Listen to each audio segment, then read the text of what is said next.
Yep, nobody's going to be here because it's so late. It's so late. Yep. Just thought I'd come on to provide some content for people waking up in the morning who will go, Gray, where was the show? Yeah, I went golfing today. Man, that was the slowest golf ever.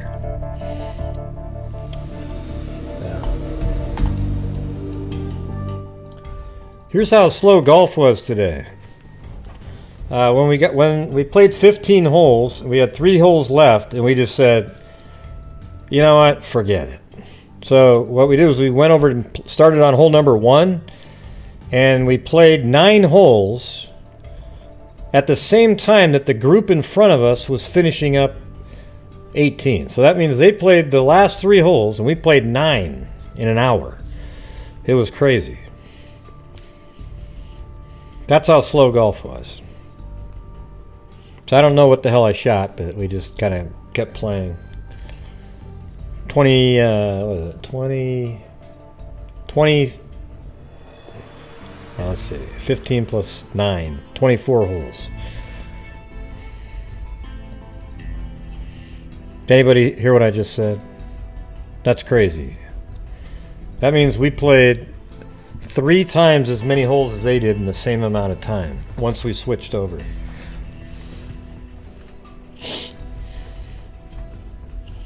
Wow, look at that. Steve Kerr. He's a good shooter. He's always been a good shooter.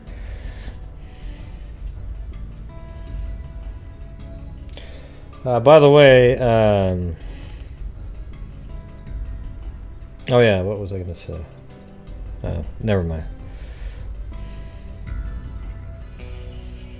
Oh, you know what's funny is I just saw, remember Claudia Neubauer was on the show yesterday? Because she filmed Fotis Doulos Fructose, you know? Well, man, there's some video footage out today where she's in it the whole time. It's hilarious. She actually looks like my aunt. I look like her husband, I guess, and she looks like my aunt. Okay?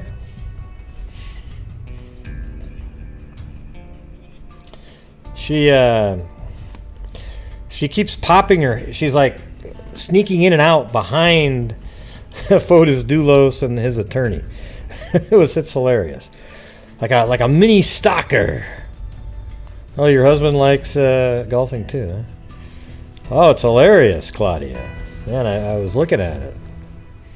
At least that's what I was shown. That is you, right?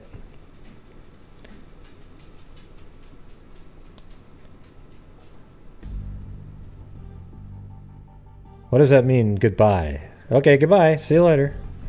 See you later, Mallory. Yeah, he just kept darting in and out from behind him. It was awesome. It's actually kind of funny. I can't. It's a YouTube video. I don't know. If you have a video that's not YouTube, I could play that portion. Oh, good eye. Wow, I never heard that before. Yeah, it's not a good eye. Somebody just pointed it out. Or does that mean like hello? Good eye, mate.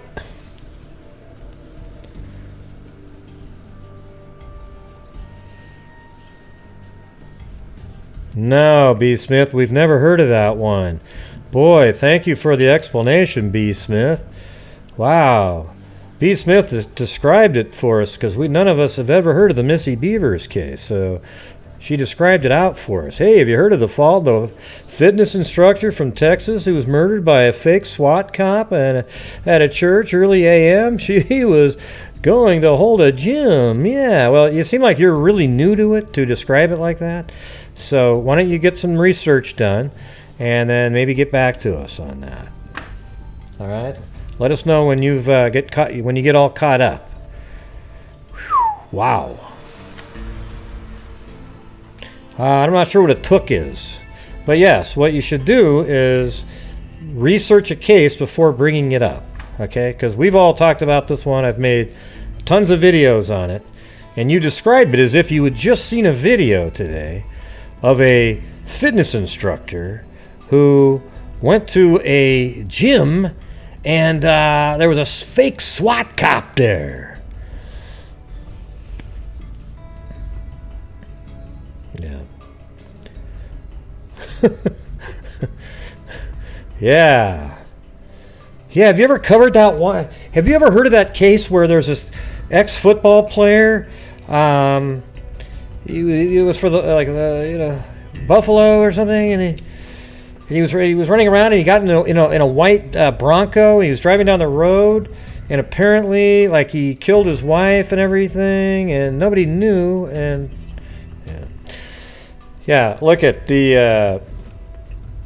I don't really know about Epstein, I know who he was and all the shit he was accused of, and the relationship with the Clintons, and apparently they say he committed suicide, but wow, just another person who committed suicide.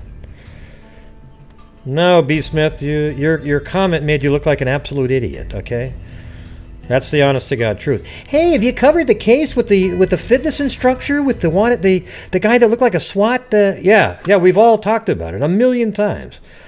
I don't think anybody that's into true crime hasn't heard of Missy Bevers, but apparently you just learned about it, and that's why you described it that way. It's amazing. Good for you. Good for you. Let's see. Yeah, I don't know if it's amazing how many people have died related to the Clintons. Yeah, I know it was a question, but a question would be, hey, have you ever covered the Missy Bevers case? Because everybody knows what that is. You don't need to describe it out. That means it's something new to you.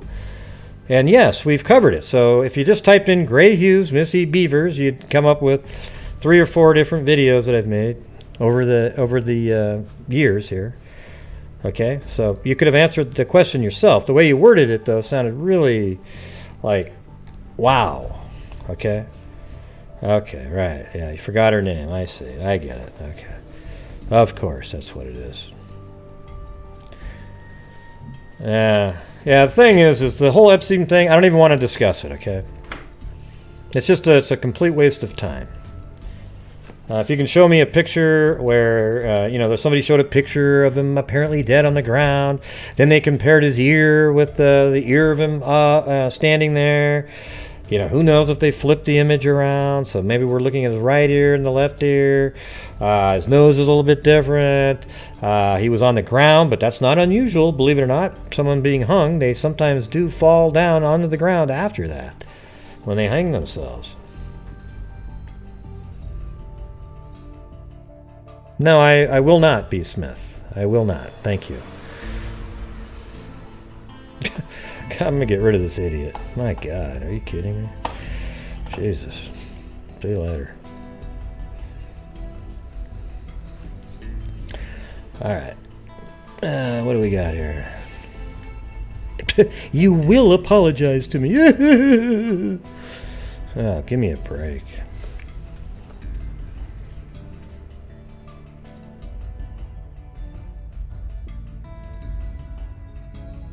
Actually, I'll unhide that person. What kind of a dumb comment is that? Seriously, that's ludicrous. Yes, how about this, B. Smith? Yes, we've covered the case where a fitness instructor was killed by a person wearing a SWAT outfit just before her gym class was supposed to start. Yes, we've covered that case. That's the Missy Bevers case.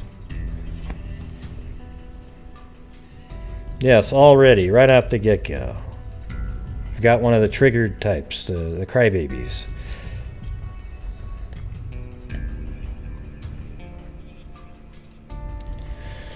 Yeah, so, it's possible that the Epstein case is there's some wild conspiracy where they traded him out.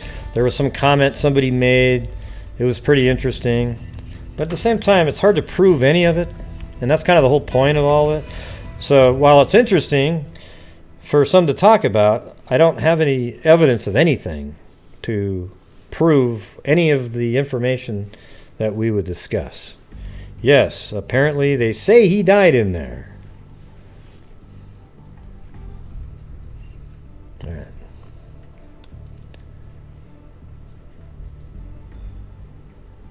on Buziak. Hey, by the way, that's what I was going to say a minute ago, is the, let me see, hold on, let me read my screenshot here. Hold on a second.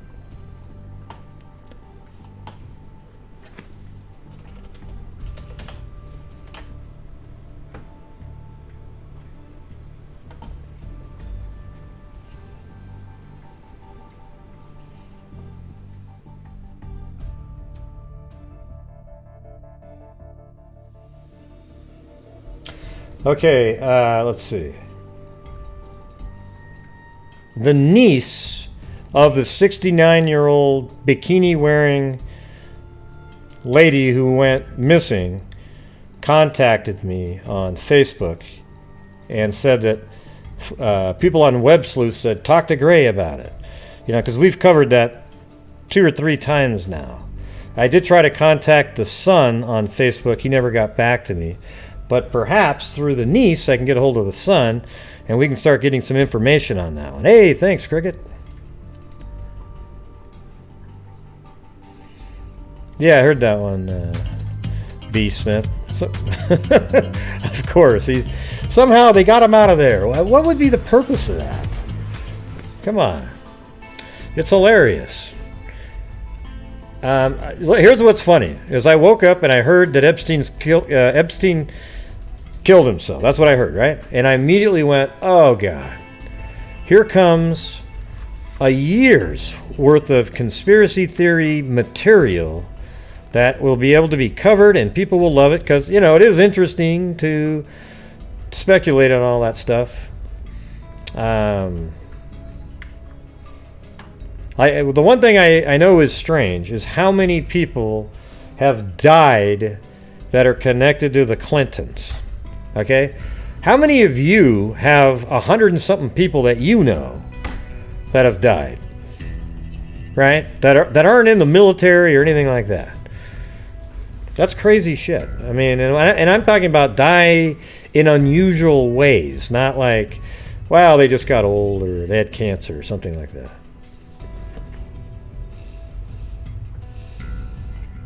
So that part's interesting.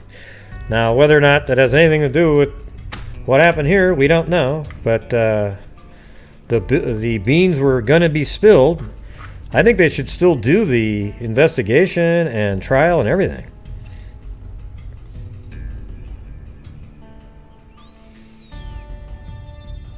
Who's they, B. Smith?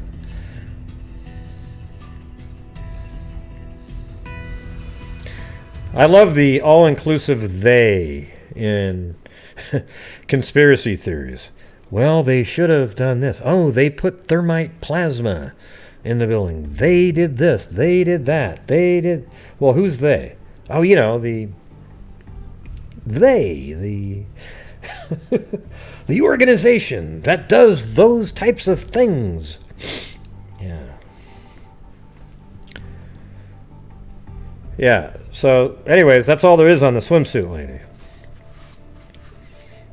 Just that somebody contacted me, the niece, and said they wanted me, they wanted to talk to me about it, I guess. And so I emailed them, messaged them back, and hopefully we will get some contact.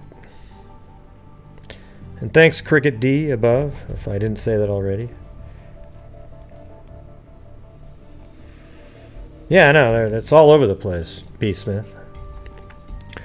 That's basically Facebook was lit up and live YouTube shows all about the crazy suicide of Epstein. Keep wanting to say Juan Epstein.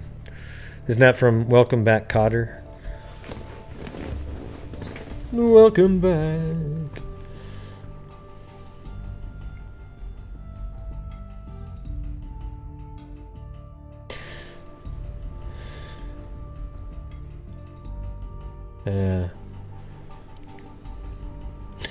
Hey, Lanky Tour. She said, we have amazing freak family here. Thank you all.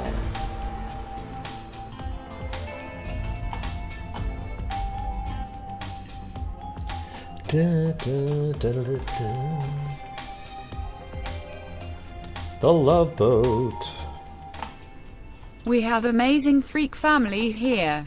Thank you all. Grinning face with big eyes. Oh, by the way, the rantings of the lunatic on that other channel, the video is deleted. Fortunately, there are copies of the video out there now.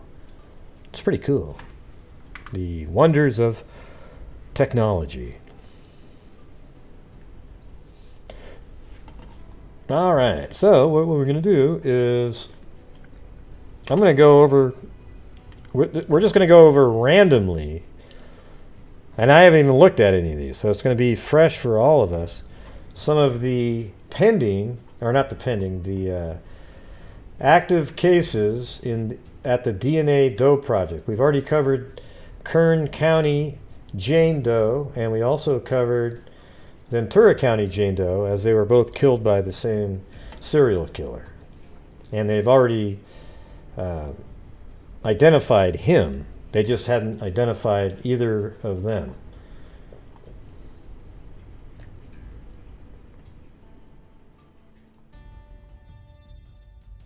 And one thing that's interesting is, this is the one that was just solved the other day, Orange Sock Doe, and this one also was just solved too.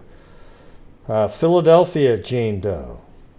And I don't know if you can still go to it. What was weird about that case is that one only happened in 2017, and she looks absolutely, I mean, just by the sketch, like a person that's doing well, you know, has the way they drew it up, looks like she's got decent clothing on and so forth. So I'll just read you this one. It was pretty amazing, but they've solved it. They're just not going to reveal who it is because, and look at the body was found December 10th, 2017.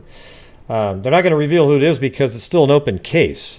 It's crazy, though, what happened to her. At 2:30 a.m. Sunday, December 10th, 2017, Philadelphia police were called to the 300 block of Frankfurt Avenue, where they discovered an unidentified woman lying in the street.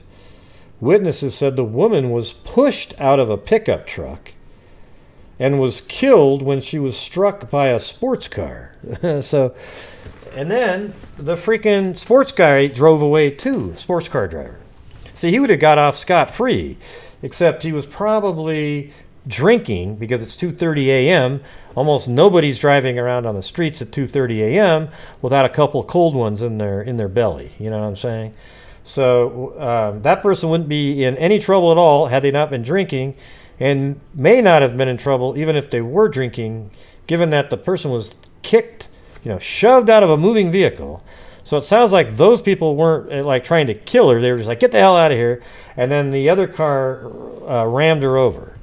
Okay, either way, they're responsible. The first, I think it would probably be like felony murder, as a matter of fact, on the car that pushed her out.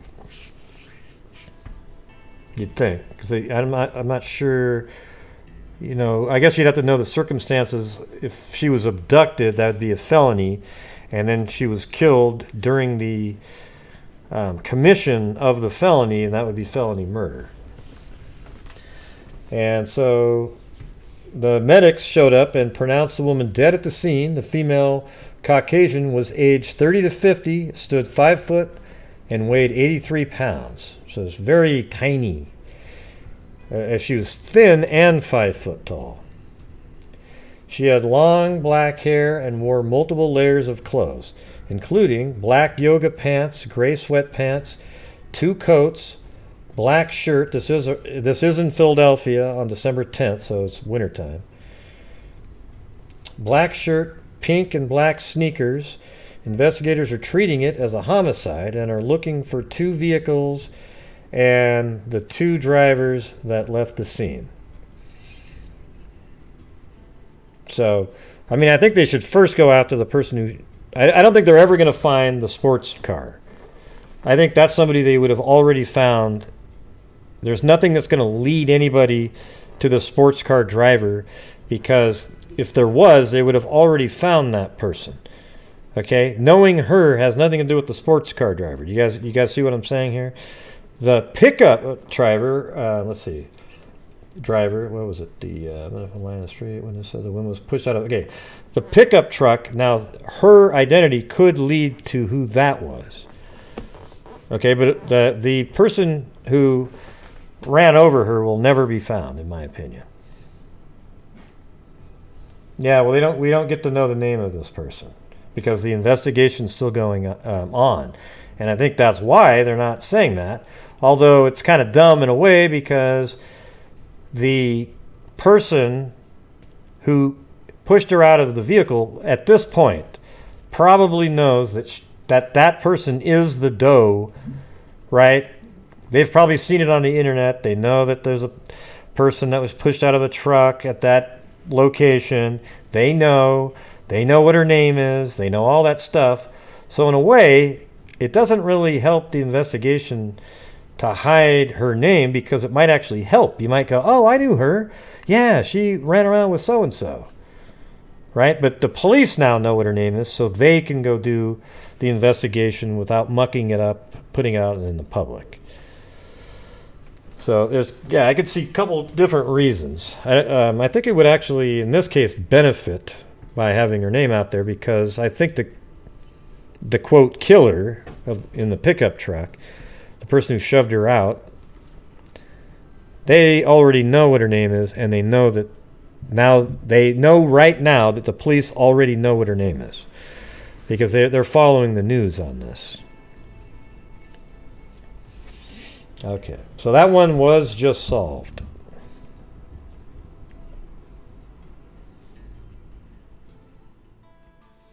But again, isn't that wild that nobody knows who this is? It's just amazing to me. She's 5 foot tall, 80-something pounds, 30-something years old.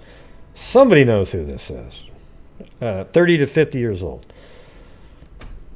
And she looked like she was pretty well kept up, like she didn't...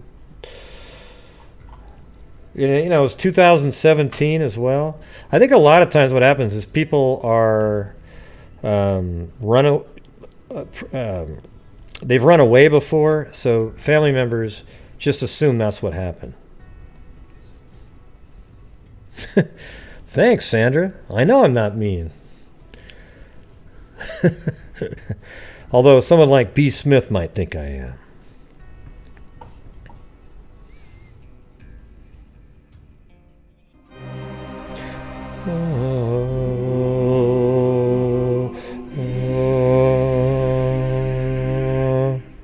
You are not mean. Thank you for what you do. Thank you, Sandra.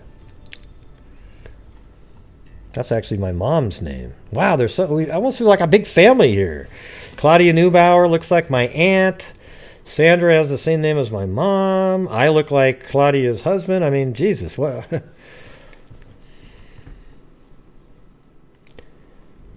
Yeah, they could be homeless. I think a lot of it's that they've run away before. That's why family's not looking for them. I think most of the time... Yeah, well, I think a lot of times you might think it's condescending, but it's just because I actually know, you know what I mean? See, a lot of times people think someone's condescending because they won't back down to somebody else's ignorance. Because they think I should allow them to put out the ignorant information, but I don't believe that. I think when I know something to be true, I'm gonna say it. Okay? And I know you might think it's condescending to say, hey, yeah, because of the way you worded it about that case, Missy Bevers case, but it's not at all. It's crazy. Okay, so the truth is, if you really think that, and you're so annoyed by the way I do it, then don't watch. I don't care. You get it? That's what it comes down to. I don't care.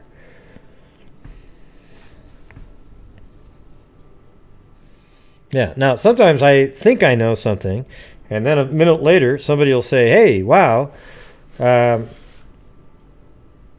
the thing. When I know something to be true, that's when you'll hear me defending it.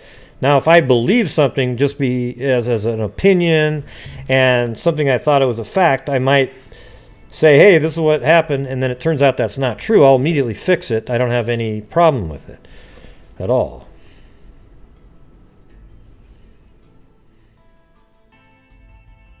Okay, B. Smith. God, you're so clever. I have a hard time keeping up with your wit. God, what's the comeback for that one?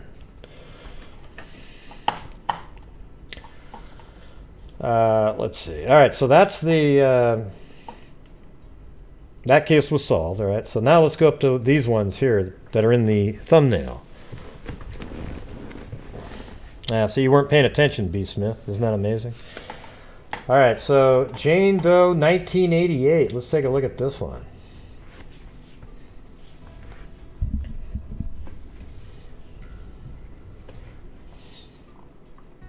Hell, that looks like my third aunt.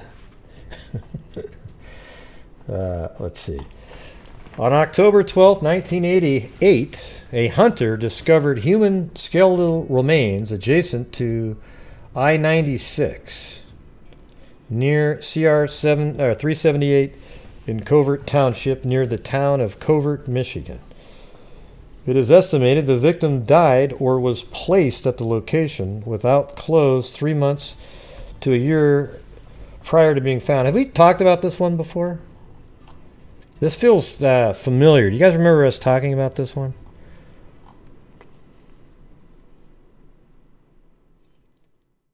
Let's see. Forensic investigators determined the remains were of a white Caucasian female, approximately 5 foot tall and weighing around 100 pounds. The deceased was between 15 and 40 years.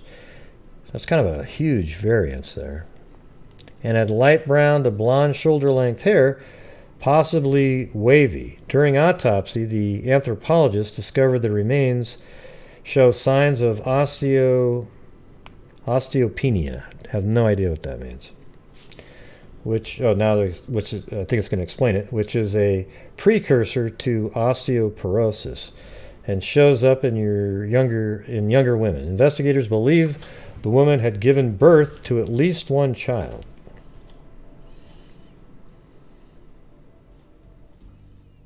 I'm just going to randomly go over some of these.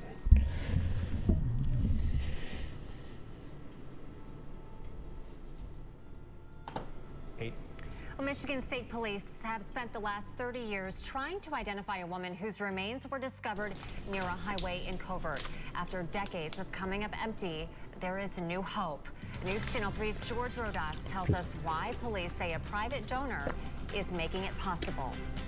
It was along this stretch of County Road 378, just off of I-196, that state police say they found the remains of a woman near this culvert that they say they still haven't been able to identify. They found that body in 1988, more than 30 years ago, but now they say they've got a chance to identify her, close that case, and perhaps even bring some closure to other cold DNA. cases.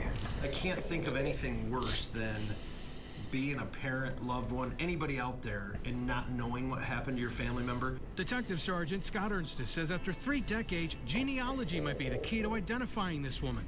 They've tried normal DNA matching, media blasts. Nothing has worked so far. Ernst says there's a 95% chance this new method will produce a living relative they can try to contact. Somebody out there is missing this woman, and they just haven't been able to connect the dots to figure out who she is. He says none of this would be possible if not for Brian Methner. Why? He's a managing partner at Kalamazoo Mortgage and has donated to the state police in the past. This time, he donated the $2,800 it's going to take to create 196. We raised that, see? $2,700. That family deserves closure, so anything we can do to help bring that, we're fortunate to be part of the process. Detective Sergeant Ernst says it could still be several months before he could have a list in hand of people who could be potential family members to try to contact and see if indeed they are related to 196 Jane. He says, though, no matter how long it takes, if he can make that connection, it'll be one of the most fulfilling assignments he's ever had.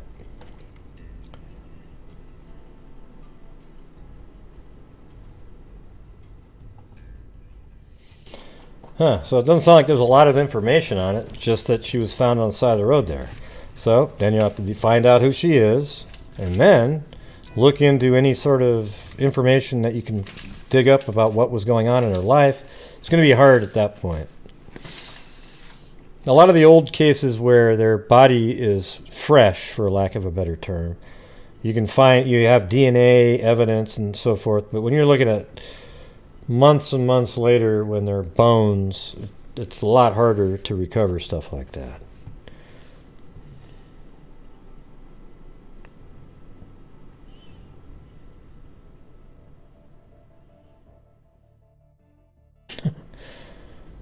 Man. Did you just start watching this channel, B. Smith? I mean, are you like brand new, like you've never been here before? I mean, it seems like you seem familiar, but man, you just really, some of the things you keep saying are just so like, wow.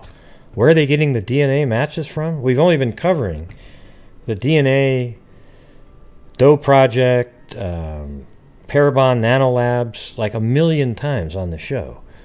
It's amazing.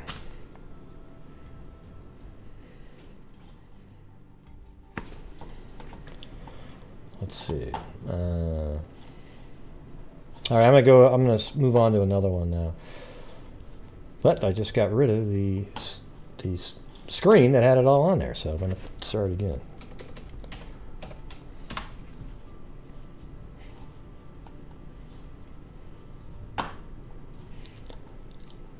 Okay, you are new. Okay, great. So try to get with how things work here before you start being one of the bitchy people, bitching and bitching and bitching all the time. All right. All right, so here we go. Kentucky Jane Doe, 2001. Okay, this is one I don't think I've seen. The other case, the last one, it seems like I've heard of that one before.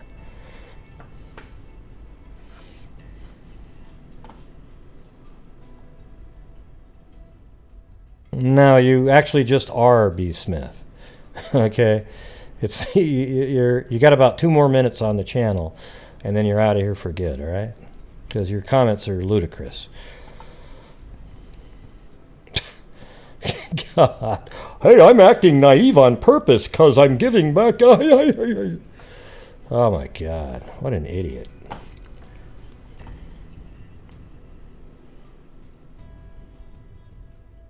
Wow.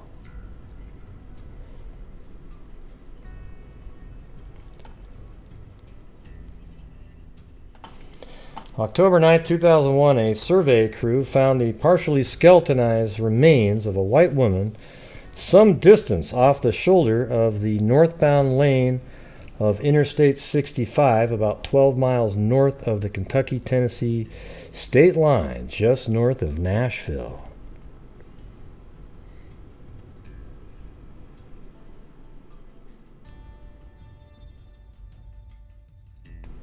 Well, you're not actually covering anything, B. Smith.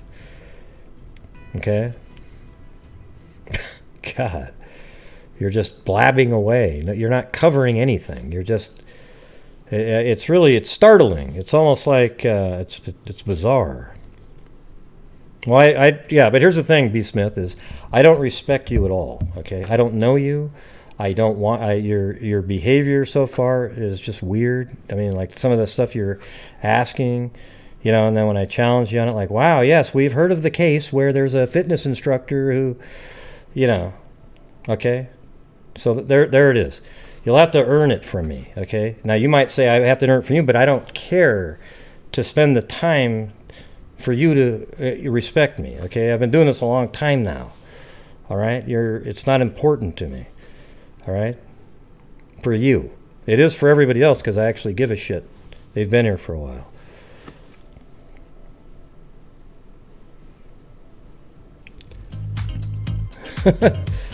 Hey, thanks, Cairo. Very cool. Thanks for everything, Gray. Not mentioning any names, but it is nice when I meet a large true crime creator and they tell me how much they appreciate your content.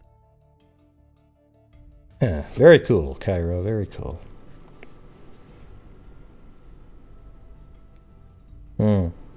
Yeah, I think I've seen before, but they said that they were new delusional lucidity. But it does seem like I've seen that name before. I'm just wondering if it's a troll. I'm getting that feeling.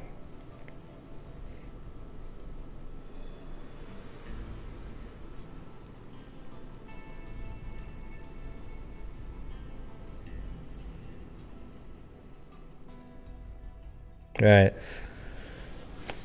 All right, so let's see. She was 25 to 35 years old and was 5'6". Yeah, she had long, 12 to 24 inches. Her hair, wavy, light reddish brown or reddish blonde hair. The woman had several missing or severely decayed teeth. So, and this was 2001. You know, maybe she was. You know, that could be somebody that was homeless or did meth, something like that. And it says the result of poor dental health. She had a healed fracture of the upper right arm near her shoulder. She also had healed broken rib. A healed broken rib. So, man, she was probably, maybe it was a car accident or she was beaten up by somebody. On her left breast was an outline from a rose tattoo. She may have had prior pregnancies and actually may have been pregnant at the time of her death. Huh. She had a, so that means she was pretty well decomposed. She had a scar on her face and right wrist. She was wearing a white or tan shirt, blue cotton shorts, and black sandals. I always think it's weird when they find the bodies and then they find the clothing is still pretty well intact.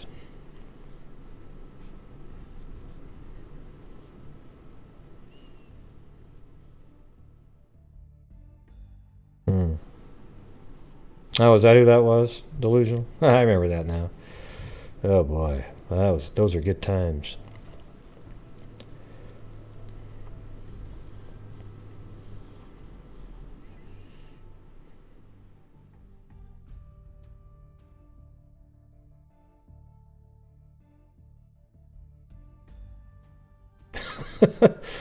What's going on in here right now?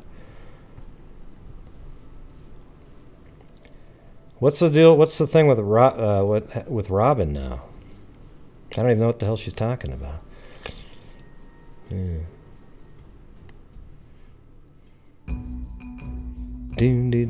Thanks, Leah.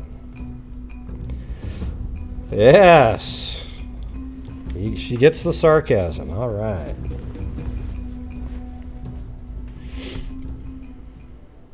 God bless sarcasm and Gray. I just can't. Hee hee. Hell, you know what? I was going to take the night off, but I came on here only to come on, you know, even though it's late, I was like, you know what? I want to do a show because I know people get up in the morning and they want to listen to it. Okay? And now I've got, like, trolls, you know, like weirdness going on. I don't know if they're trolls or what's going on. Okay?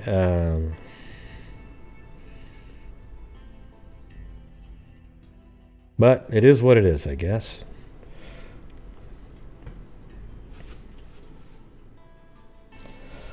Let's see, on the ground near the body. Let's see. She was wearing a white and tan shirt, blue cotton shorts, and black sandals. On the ground near the body, 2 rings were found. One gold band, similar to a wide wedding ring. Subsequent stable isotope analysis, which we learned about the other day, conducted on the remains, revealed the woman spent significant time during adolescence in the Great Lakes or New England region of the U.S. Further stable isotope analysis determined, that's actually redundant right there. Stable isotope analysis determined that closer to her death, she may have spent time in the Midwest or Mid-Atlantic region. Wow, that's pretty weird how you can do that, but we learned how that all worked. It's crazy. The different nuclear reactors around the country.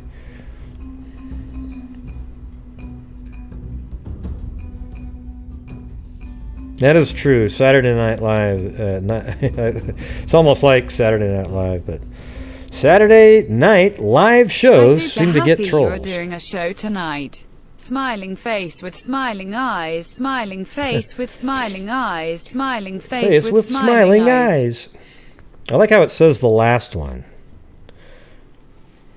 One of the comments on when I was driving home from golf, sometimes the YouTube comments come through Gmail through my car, and then it said, "Are you doing a show tonight?" Great. See, it's like, okay, now I feel like I just don't want to let anybody down, not doing a show.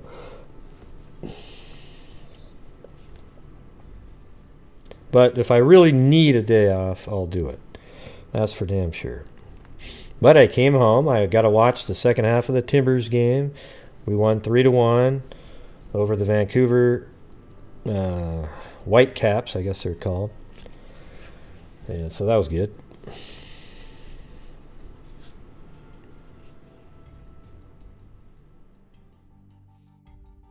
Yeah. Well, it is fun, I don't mind coming on. It's just when you get people like good old B up there, and it's like,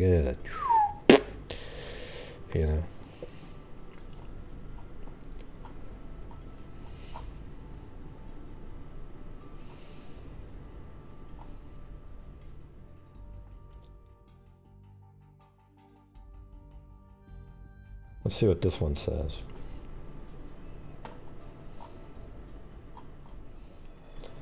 Among the unsolved cases stretching back several years that are under investigation by the Kentucky State Police, one of the hardest to crack involves a woman's body found on the side of Interstate 65 with no identification and scant physical clues to her identity. The unidentified, partially decomposed body of the woman police refer to as Jane Doe was found by road surveyors near an embankment along the 12-mile marker of the northbound lane of I-65 in Simpson County in October 2001. A gold band and a silver ring with painted enamel blue background with flowers and leaves were found near her body, and an outline of a rose tattoo on her chest, but police knew little else about the woman. I wonder if we go back to here and look at NamUs, see if they have a picture of those things. Yeah, they do, right there. I mean, look at that ring. Nobody recognizes that? Hey, it's Crystal, a.k.a. Beaver Gaming Sub. Gray, you are just precious. Thank you for doing a show tonight. Well, thank you. Now I can't even remember what... You gave me some advice earlier. I'll have to go check it out again. It wasn't about the what the hell was that about? Man, I liked it. It sounded like a good... Hold on, I'm going to look.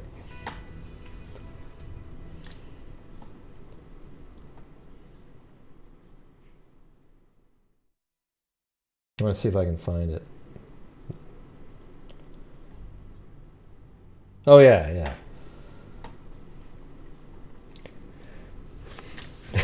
She was saying I should do some shows on how to sign up for Patreon and do the streamlabs, because everybody, it seems like people are I have seen those where people ask questions like, hey, how do you do this and how do you do that, but I'm doing my show.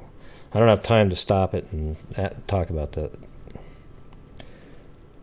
But yeah, look at that. Wouldn't you think somebody would recognize that ring somewhere? Like, oh yeah, I mean, it's so distinct. This right here, who doesn't have that? Okay, this thing here, she might be the only one that has that damn thing. Look at it.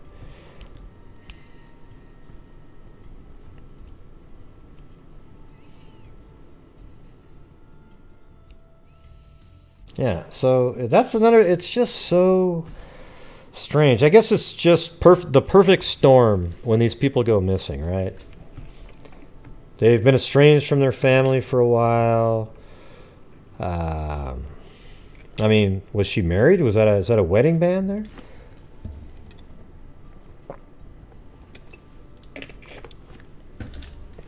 We say it's unique, and then they say, well, it's actually was out of a Cracker Jacks box. Oh, well, shit, that looks just like that.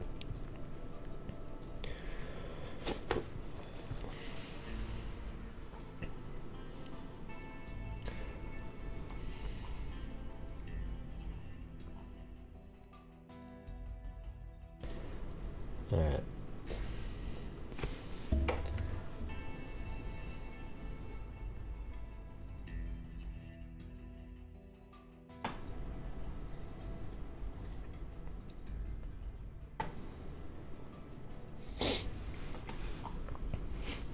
Let's see.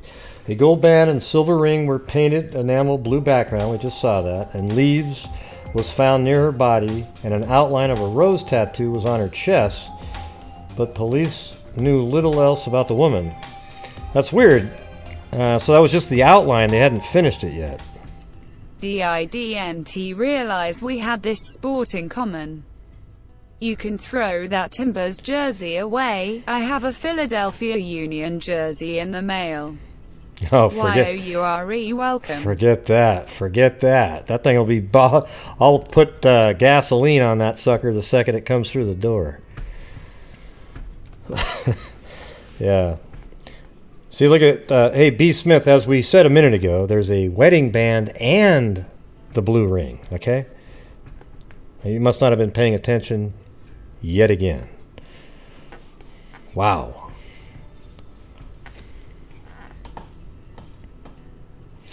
Probably another one of, oh, I'm just pretending I'm naive to play along with the... Jesus.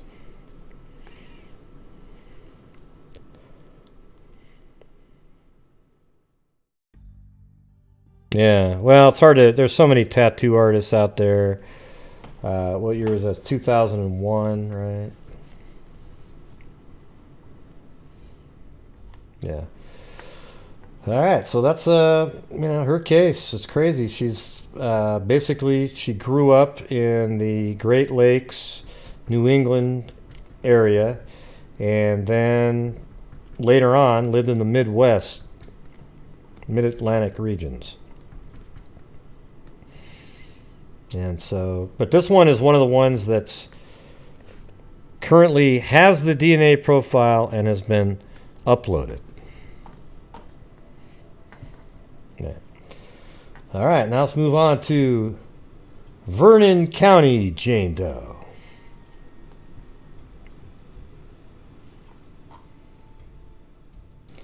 So this is another really old one here, 35 years old. On May 4th, 1984, 3 teenagers found the... Yes, 2019 minus 18 equals 2001, everybody. A big hand. A big hand for Robin Frost, not to be confused with Robert Frost. All right.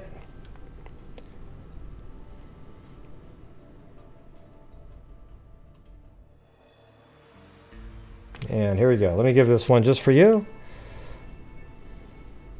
If it works.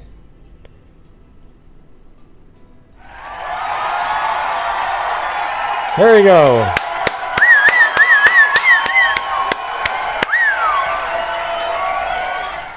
Yes, right. The path not chosen or taken, whatever the hell the name of that one is. That's a good one. Such an appropriate. I love, that the poem. I don't know what it's called, like the path not chosen or whatever the hell the name of it is. But that's such a true poem, right? There's always that one moment where you could go that direction or another direction. Right? Yeah. Is that what it's called? Least traveled? Yeah. Here, let me just get the name of it. Hold on. Jeez.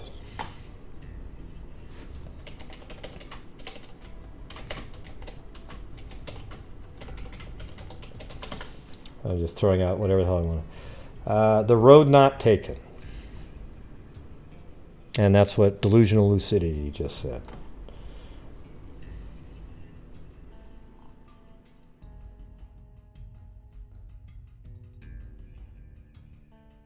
Cool.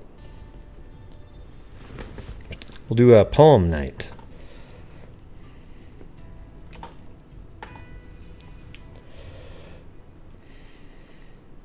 That looks like my...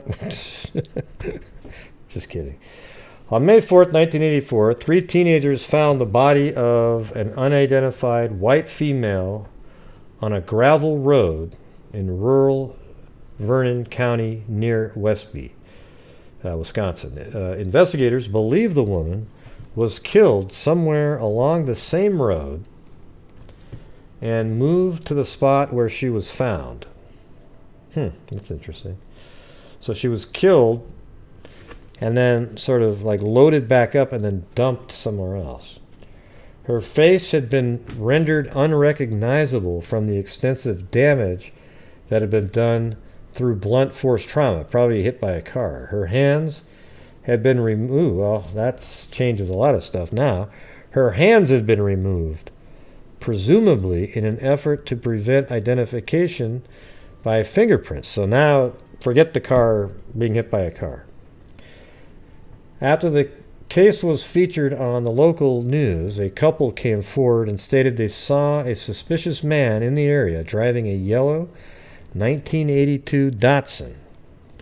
But investigators were unable to locate the man or identify the deceased. Yeah. See, that's so similar. Remember that other case? The Lady of the Dunes, I think, is what it was, right? Yeah. The lady in the dunes. They took her hands off, too. And they believe it was because she's in the system and her fingerprints would identify who she was, and then that might then lead to the killer. So that could be the exact same thing happening in this one. Let's see if we can find this story. Just for the hell of it. In newspapers.com. Let's see. So, all right, where is this located? Wisconsin. All right. I love newspapers.com. One of the greatest websites ever invented. Let's see. I'll say women's I guess body found missing, or let's see, I'll just put hands in there. Hands, 1984, and then Wisconsin.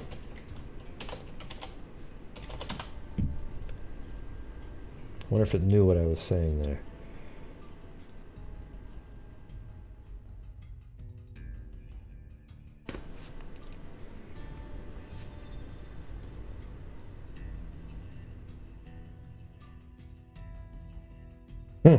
Yeah, that's it. This is it right here. Let's see. It'll be 2 weeks ago tomorrow that 2 Westby teenagers spotted an elderly woman's body along a road near here, and none of the dozen or so tips phoned into the Vernon County Sheriff's Department so far has panned out. We still don't know who she is, but we sure know who she isn't, Sheriff Jeffrey Banta said Thursday. The department printed 4,000 color pamphlets that include color photos of the woman's reconstructed face, clothes, and description of her physical characteristics. The pamphlet will go to 400 sheriff's departments in Wisconsin, Minnesota, South Dakota, and Iowa, and every large police department and bank in the 4 states. Our best chance is that somebody recognizes her, Banta said. I really believe that the reason her hands were cut off is that the person who did it realizes that once we know, see, that's exactly what I just said, that once we know who she is, we'll know who he is. Ta-da! I mean, is that just, it sounded like, I did a time travel trip right there. And they quoted me in that article. Man.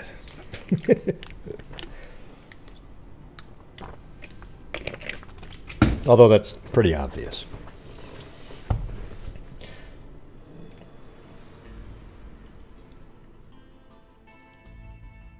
Who did it realizes that once we know who she is, we'll know who he is. Not to say the person who did this isn't sick, but he just wanted to mutilate the body. He could have done it a lot more than just cut off her hands. That's exactly right. The reason this person cut off just the hands was for a technical reason. However, anybody that has the ability to cut body parts off of people, you got something wrong with you. And we've said that before on the show. Okay, so let me just tell you this. If I ever get in a position to make a decision, if you're somebody who, I've said it before, this will probably be the third time I've brought this up.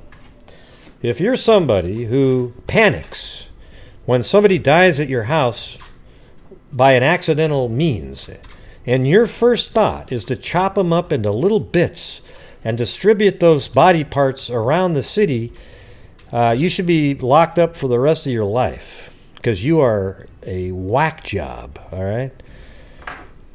Okay. If Banna doesn't know who the woman is, 2 weeks of putting the puzzle together is in every possible pattern have given him a much clearer picture of the murderer. Based on the eyewitness reports, authorities are looking for a man driving a yellow or green-colored compact automobile who was seen acting suspicious in the area on the night the woman's body was found.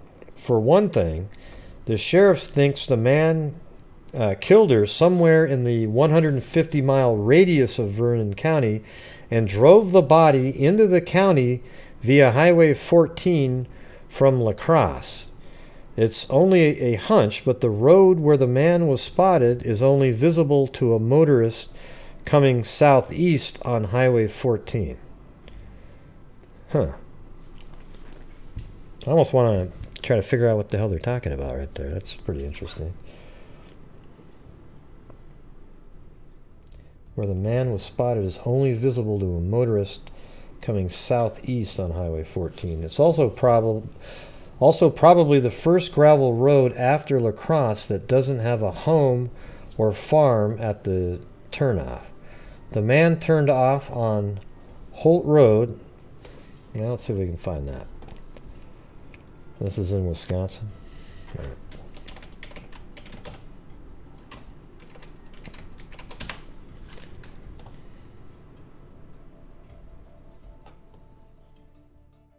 That's Holt House. Is there a Holt Road?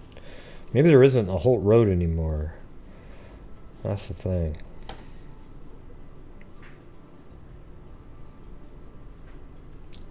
H-O Road. H-O-L-T-E.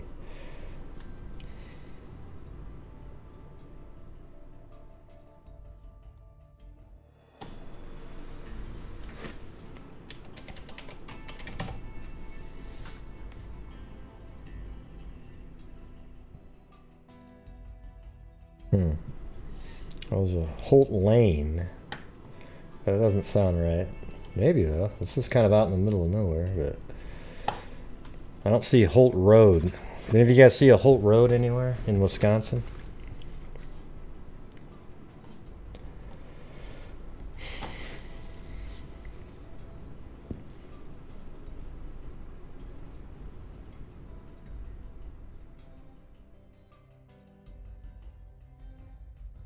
Huh. Banta said the man had pulled the woman's body out of car when he was surprised by a Westby couple who were taking the shortcut to Highway 14. He must have gotten her back into the car because when they saw him, he was running around the back of the car, Banta said. He got in and took off. So they did see her body too? Huh. That's a pretty good witness at that point. Banta knows the man had the... Okay, Banta knows the man had the woman out of the yellow compact car on Holt Road because he found some of the woman's belongings. Okay, there you go. That answers the question I just asked. Along the road. He won't say which belongings, just as he won't say exactly what was used to beat the woman, because he'll need these details to separate the true murderer from the compulsive confessor. See, that's exactly what we hear all the time. That's why police keep a lot of the information at the crime scene and various things really secret, because they'll know when they hear from the right person, because they'll be accurate on the details. If they put it all out there, hell, somebody like B. Smith could call up and say, hey, I was the one that, and just mention all the things that they put out there, and they wouldn't know if that person was the killer or not. Although, coming from that person, you'd never know.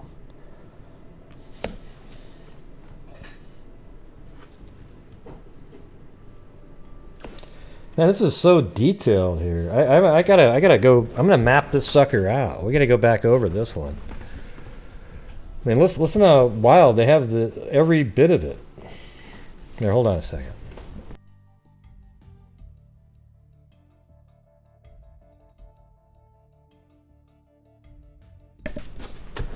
Had to say goodnight to the wife right there.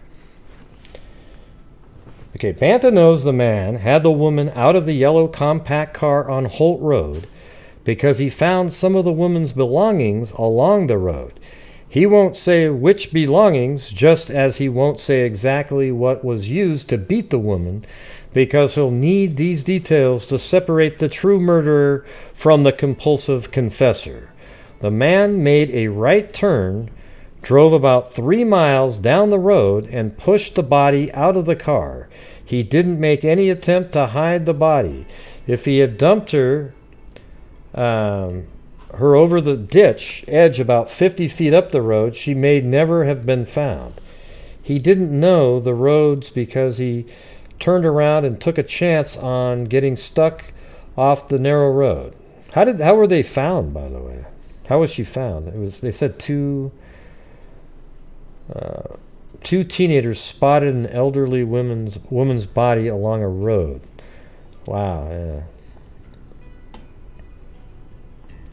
So just 50 feet farther up, it would have been too concealed for anybody to see. He didn't know the road because he turned around and took a chance on getting stuck off the narrow road. He headed up to Highway 14 and left the sheriff's department with only the clues. What the hell are you talking about? He didn't know the roads because he turned around and took a chance on getting stuck off the narrow road. He headed up Highway 14 and left the sheriff's department. Left the sheriff's department with only the clues on the woman's body. Okay. That was just sort of a long run-on sentence. So that makes sense, I guess. One of these is the upper plate of her dentures, which carries the inscribed identification number 420 and the raised numbers P85 and 289. The number belongs to some dental lab, Vanna said. I mean, come on, people. You've got the freaking dental numbers? The numbers belong to some dental lab, Vanna said.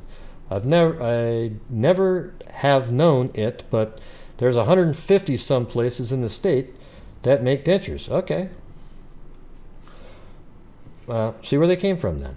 She was a large woman with graying hair, blue eyes, and a large hooked nose. She had small tufts of facial hair. Huh. That's crazy. A 4-inch surgical scar on her abdomen. Maybe was that a C-section? And a disease that made her toenails grow long and very thick. Oh boy. Another clue is the outdated clothing she wore.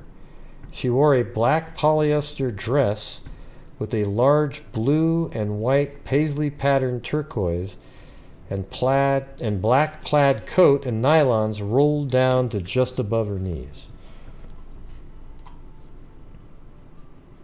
God, that's some whacked out shit right there. Man.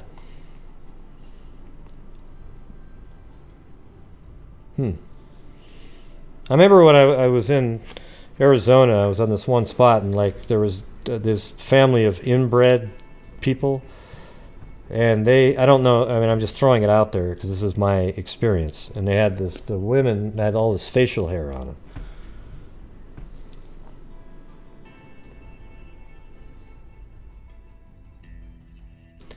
It's kind of weird though, right?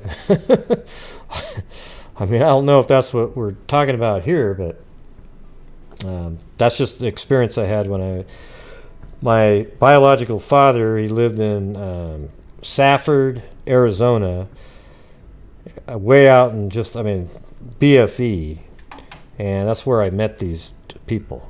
I'd never seen them before prior to that. Yeah, nobody knows who she is. Wow, that's wild. Let me go back to some more of what's going on in here. So this was May, and let's see if there's one. There should have been one like May 4th or something. Okay, here's May 6th. This is right. This sounds about right. Let's see. Okay, this is when she was first found. A woman whose body was found near Westby late Friday was probably murdered, but not at the scene, according to Vernon County Sheriff Jeffrey Bana. I always think it's funny when they say probably murdered, she's missing her hands. Yeah, how about this? She was murdered, okay? I mean, people don't just walk down the street, chop their own arms off, and then fall into a ditch, okay? It just doesn't happen.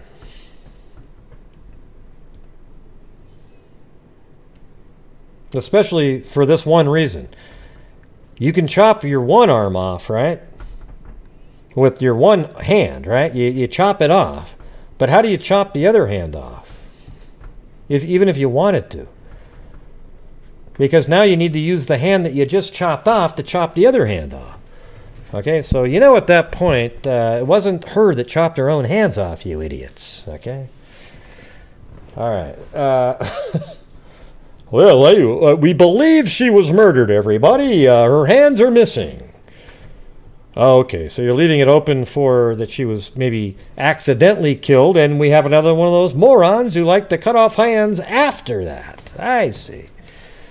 I get it. Okay. There was no blood found along the road in the town of Coon, about 5 miles west of... There was no blood found along the road. Yeah, see, so she was just dumped there. About 5 miles west of Westby. Okay, let's try to do it this way then. Okay, Westby. It almost sounds like somebody's trying to mispronounce that. Westby. All right. So there's Westby right there. All right. So let's just put a pin there at Westby. Okay, everybody, that minute ago, that little rant that I just went on, that's my kind of humor, the dry humor. And don't go, oh my God, Gray, you're making jokes when there's something really serious. Well, you know what? I was actually making fun of the comments a lot of times that police make when they say, yes, we believe she was murdered. You know, like they'll even say that when there's like 40 stab wounds to the chest, okay? Yes, we believe she was murdered at this time. Well, did you find a knife at the scene? No, we did not. Well, then what knife did she stab herself 40 times with? Well, we're still looking into that, sir. What, she stabbed herself 40 times in the chest and then chucked the knife across the road? Somewhere? Well, that's a possibility. We have to look into all possibilities. Okay, well, I wouldn't waste time looking for the knife that the lady that was stabbed 40 times threw into a bush somewhere, okay? Now, if you find it in a bush near there, it wasn't her who put it there. All right. I'm going to get back to the...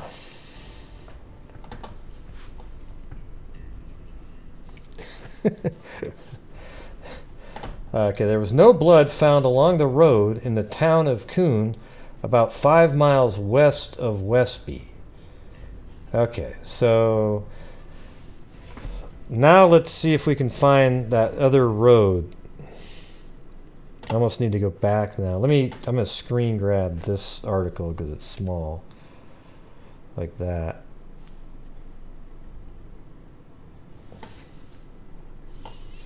Alright, then I'm going to go back. By the way, if you don't have the program Snagit, go get that one. Yeah, comments like what Ada just said. Yeah, we're treating it as foul play at this time. You know?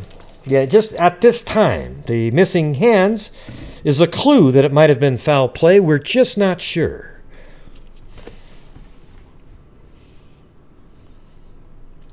Well, Gray, that's because you just don't understand how it works.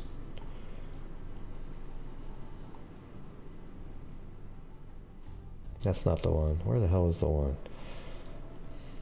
There it is.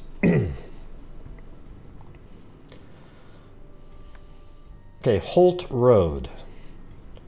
Okay, so now we're going to go 5 miles west of this town, Westby, right? Click on about right there. Actually, I got to save the previous one. There we go.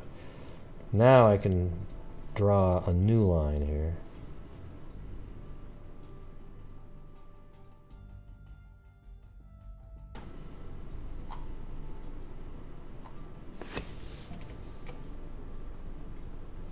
Ah, man. What the heck was that? Switched over to some weird measuring system.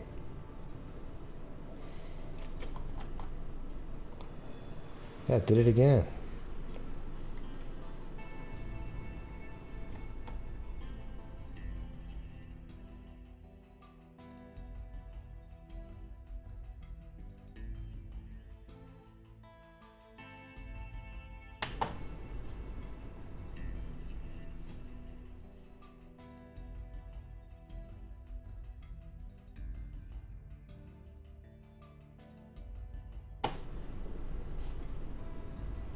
Alright, so 5 miles is about right there. So I'll just kind of put that generally like that.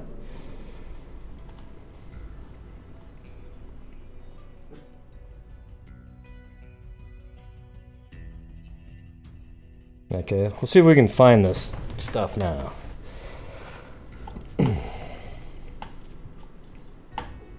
Okay, the man turned off of Holt Road about 9:45 p.m. The man had pulled the woman's body out of the car when he was surprised by a Westby couple who were taking the shortcut to Highway 14. So let's see where Highway 14 is.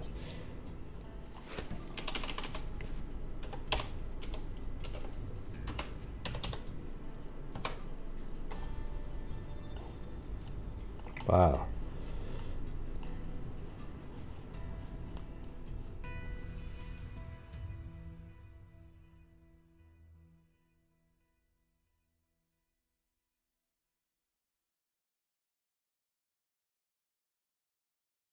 Okay, that's 14, right? And does 14 keep going like that? Okay.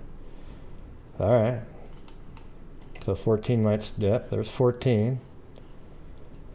See, now we're getting up towards where that pin is. You see that?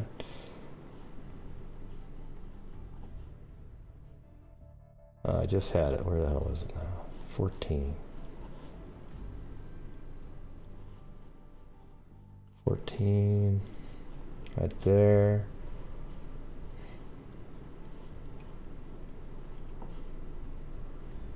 $14 right there. I just saw it.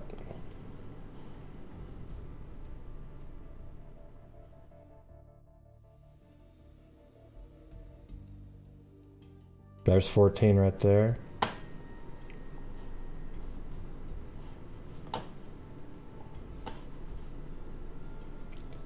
So there's 14 right there still.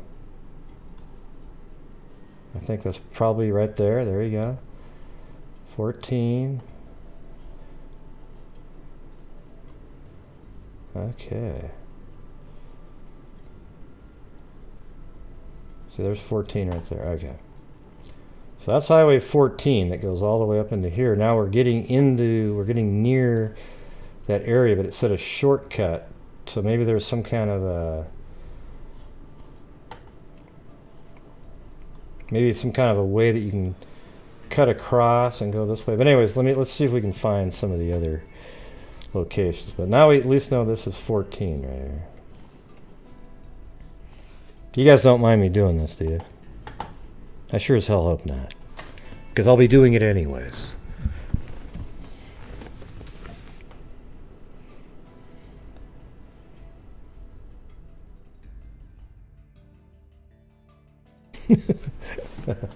Alright. Okay.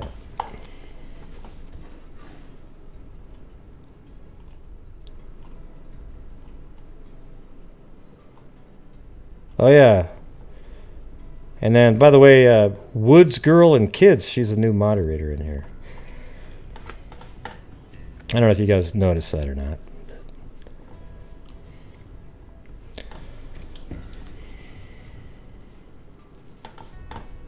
But as you can see, it's pretty easy, right?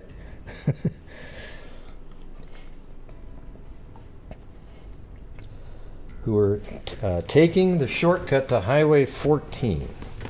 Okay, well, I don't know what that is yet. He must have gotten her back into the car because when they saw him, he was running around the back of the car. Banton knows the man had the woman out of the yellow compact car on Holt Road because he found some of the woman's belongings along the road. Okay, so shouldn't Holt Road be somewhere in this area here?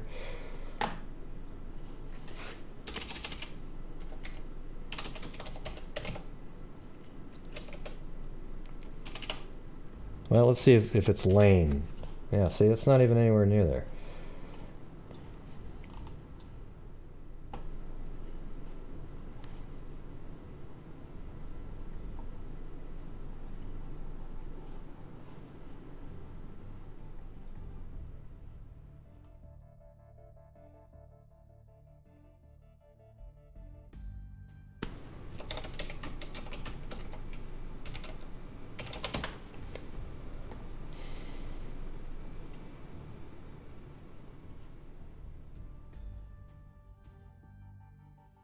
I don't know, it doesn't seem like it even exists anymore. Have you guys been able to find that road at all? Holt Road? See if you can find it.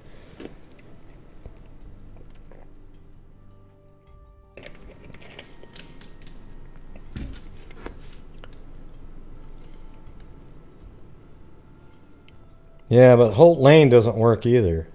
You think maybe, okay, yeah, maybe it's just Holt with no E. Let's try it. You might be right. No. Let me just keep looking at this again. The man made a right turn, drove 3 miles down the road, and pushed the body out of the car. Let me see if I can find another version of this. So there was, okay, here's a different one. Okay. A body of a woman in her late 50s to early 60s with her hands severed at the wrist was discovered just before midnight Friday. Wow, that's weird. So 2 teenagers were walking around at midnight and saw the body sitting there? Authorities said the passing motorist spotted the body. Okay, now it's... okay, so the motorists were the 2 teenagers lying along the side of... Oh, now it's East Sophia Road. Okay.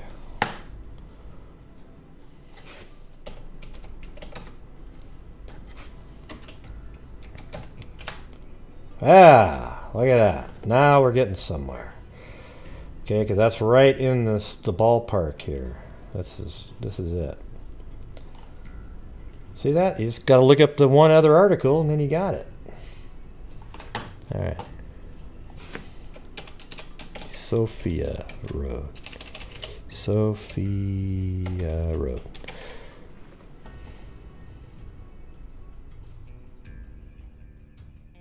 Now I gotta make a folder.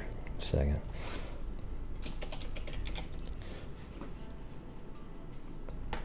Does anybody remember which Doe project? Okay, this is Vernon County Doe.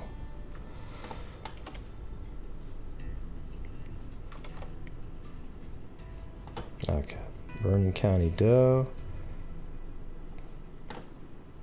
Right there. Let me add some of these up into here. 14.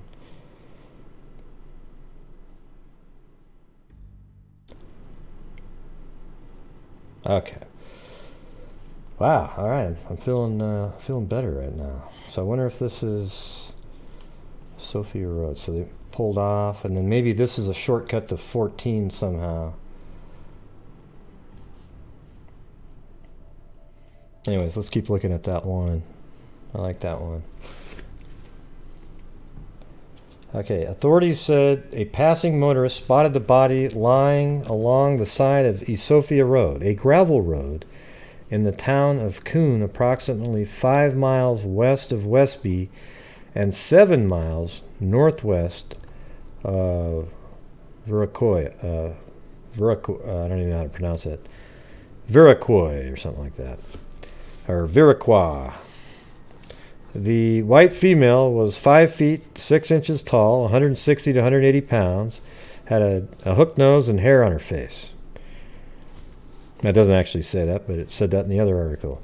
160 to 180 pounds and had gray hair and blue eyes. She was found wearing a plaid 3/4 length coat, brown turquoise and black in color with purple lining. She was wearing a black dress with a blue and white print and turtleneck style neckline. The body was taken to the state crime lab in Madison, where Vernon County Coroner James Hansen assisted with an autopsy. Hansen said the woman received head injuries, but that few other details were available. So here's what it sounds like.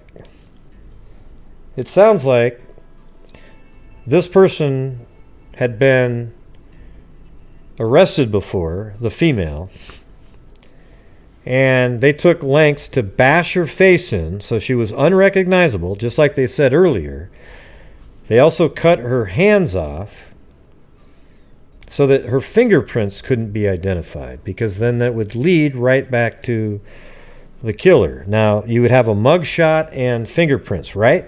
Well, they destroyed both of those things. And so to me, that means that, well, it could also be that they didn't want her face, like you could take a picture of her face, put it in the paper, and then somebody would identify her. So it could be that too. However, the fingerprint thing, how would they know who it was by fingerprints if their fingerprints weren't in a system? You'd have to check every single house in America to figure out, oh, well, that's her. Okay, so it seems obvious that this person, just like in the Woman in the Dunes Doe story, her hands were also cut off. And it seems very likely that that was the same reasoning in that case.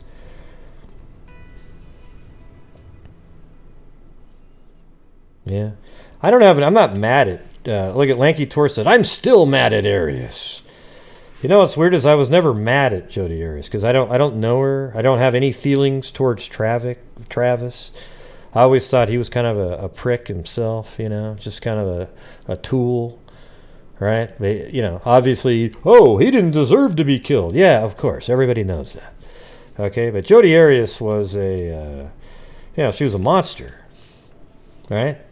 But I don't know, I don't have that sort of the anger part of it. The part that sort of angered me a little bit was at trial, I guess you could say, is when she finally got sentenced or something, she said, I do remember he was alive when I cut his throat. That part was like, okay, you're psycho, all right. She was just kind of trying to dig into But, like, listen, don't take the cases too seriously, everybody. I mean, unless it has something to do with your family member, just kind of investigate them, look at them rationally. Don't get too emotionally tied up. You know, because when you do that, you start losing your rationality behind a case, right? Yeah. So even if I thought, wow, Jodi Arias is nuts, it didn't affect any of the way I was thinking about anything. I just looked at the case, and the facts that you see are what led me to believe what I believe about the case, not the the crap that Juan Martinez was saying about how it went down in the bathroom. I thought it was embarrassing. His little scenario that he tried to paint, it did not make sense forensically. You know what's amazing is when they lead the blood spatter expert through the bathroom, in that case, he literally goes exactly in the order of how things went in the bathroom. But then when he goes through and does his freaking, his recreation, it's a joke. I mean, really, the stupidest thing. Well, Travis was looking at himself. He was standing at the sink, and then Jodi came up and stabbed him 11 times in the back. Yeah, and he just stood there because, you know, they're nice and concentric. That means he wasn't moving much. So this is later when the stabs to the back happened. You know, he just had it totally wrong. And I just thought it was a joke. He probably thought it sucked too, because he realized, ooh, I'm switching the sequencing now from gunshot first to knife first. And now I've got to tell a really cockamamie story here to make it all work. It's stupid. All right. Anyways, let's see what we got here. Body was taken to the state crime lab in Madison, where Vernon County Coroner James Hansen assisted with an autopsy. Hansen said the woman received... Oh, and by the way, Juan's up for a lot of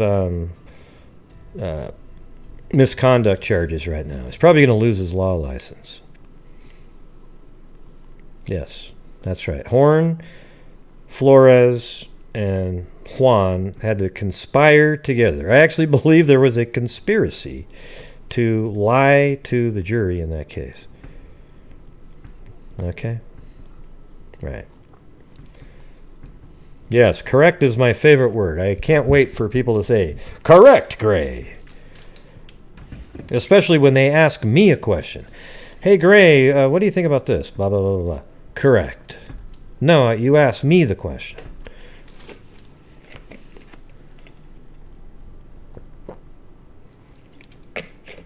Anyways, so let me go back. I'm going to see now if it can make more sense now. Let's see if there's any more, actually.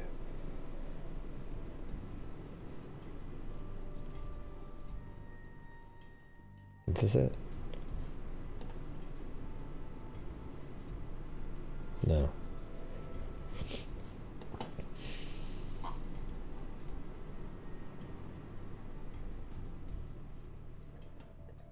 Okay, this looks right. Oh, look at, they got a drawing of her. Jesus. Wow. That's the drawing they came up with, everybody. You know, that looks like something right off of Close Encounters of the Third Kind. I mean, this is, are you kidding me? That's the, I mean, to be honest with you, the drawing isn't way better. Well, that looks like a normal person, right?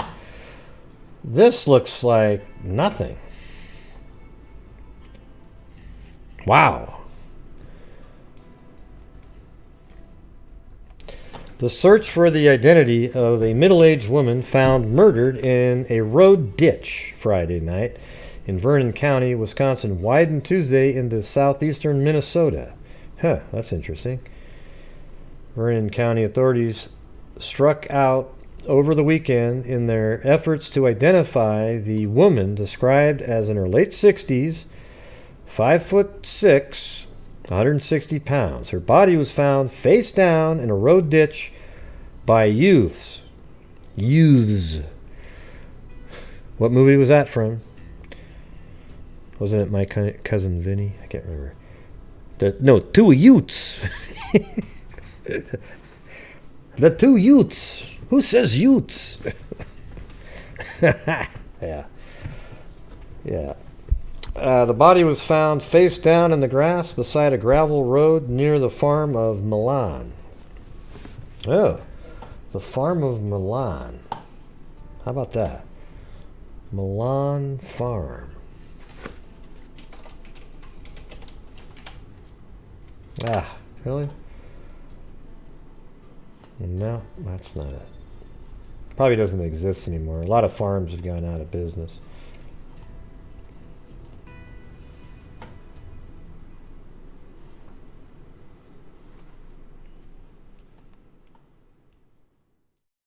Thought it was possible, though.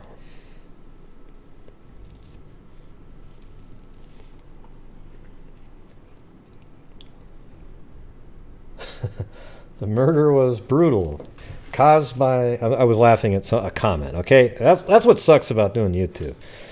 Is I was chuckling, and then I was starting to read this. And no, the article wasn't funny. It was one of the comments that was funny, all right? The murder was brutal, caused by severe injuries to the head about 48 hours prior to when the body was found. So the body was there for 48 hours? Or... So that's interesting. So the witnesses... I mean, obviously the 2 Utes, they came across the body, but that must have been 2 days later, and then some witnesses came forward and said, oh, yeah, I saw this car. And then they were able to, based on the witness description, find some evidence on the ground in that location, and then the body was found in another location. So that's interesting.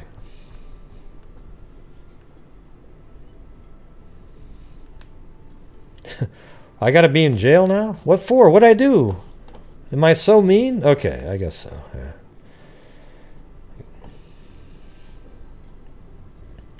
Gray, you're so mean. And then we got to use Kelsey's voice. Gray is so mean. There you go. Okay. So definitely am in jail now. Let's see.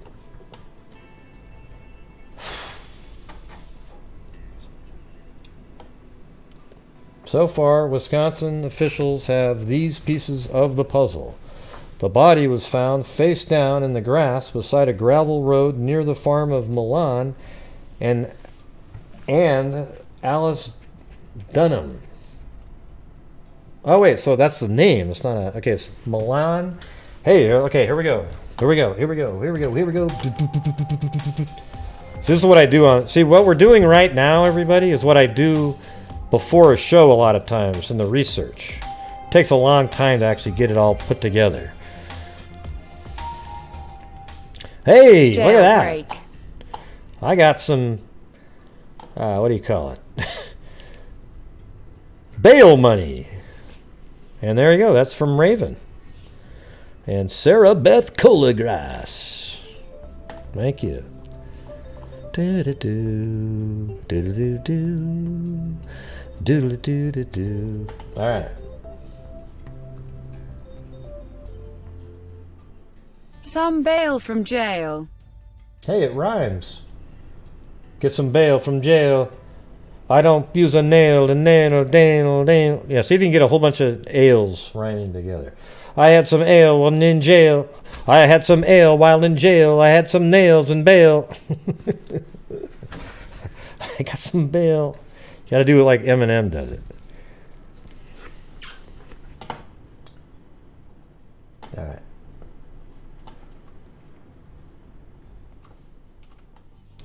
All right, here we go. I'm gonna put this in.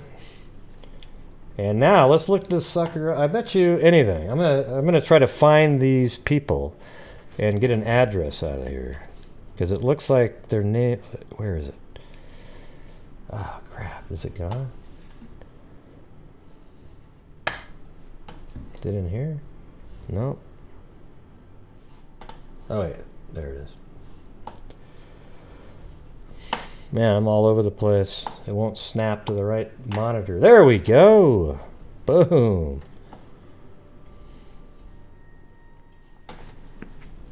All right. So I'm going to type in Milan Dunham. And that's going to be Wisconsin. And there's one right there. And I'm going to look at the details and their associated names. What's the wife's name again? Alice? Yep, Alice Dunham right there. So here we go. We got the address at 100 Prairie Street, Westby, Wisconsin. Now, what do you guys think? How close do you think it's going to be to that location right there? Here we go. Oh, just right there. Okay, so maybe that's not, that doesn't look like a farm though, does it? So that might be where they live now. Let's see if I can get an association with that. So they still live in that little town there. Let's see if there's any other addresses. Darn it. Normally they put extra ones in there. Let's see what Alice has. Ooh. Now we have a different address. See if this one leads out more where we just were. And no. Another house. Darn it. Well, how about this? Let's see if there's a kid, because maybe the kid now has the farm. All right, so here we go. Let's check this one out. Ooh. Now we're doing, this is it. I guarantee it. Look. So there's that road right there. Well, this road, wasn't it? That's so close though. Look at that. Look at that. God.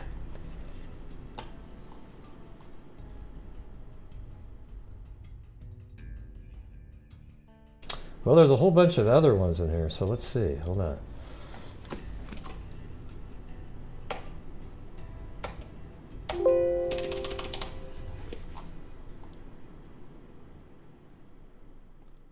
Man, tons of addresses. Oh, it actually has the date here. Hold on.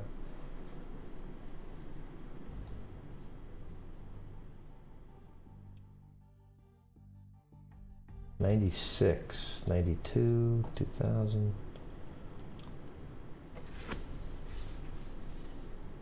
Just Westby, though, all of it. We're talking about Route 2.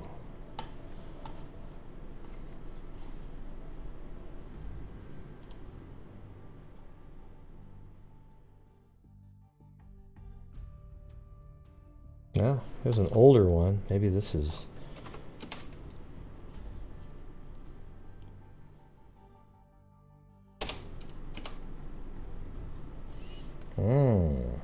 Well, there's that road right there. But the body apparently was found on this road. It used to be gravel at the time.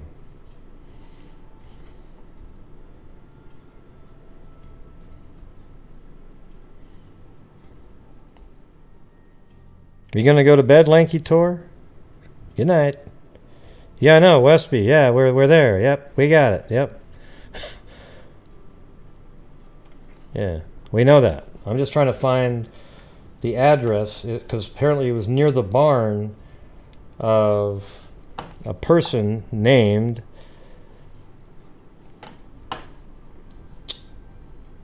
Milan and Alice Dunham. I found that. You know, it says Route 2 there in the article, but it's the thing is in another article it said the body was found off of that other road that I just mentioned, EST something or other. The body was found. The woman's face was badly beaten. Body was found face down in the grass beside a gravel road near the farm. Yeah, see, that just doesn't make any sense. Unless we're talking about, see, here's the road.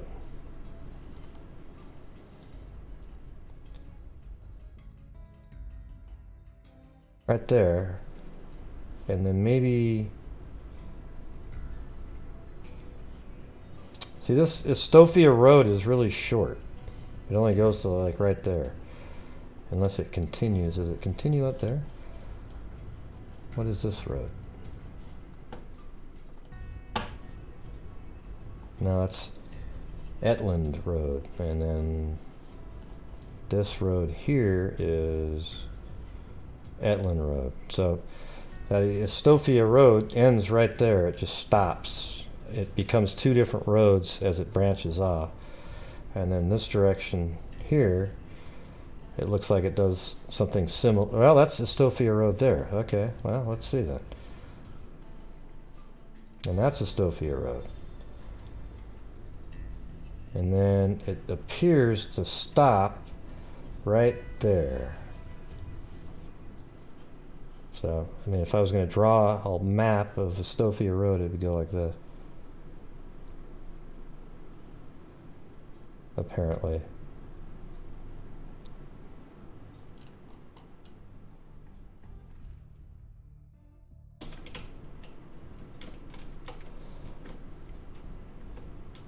Yeah.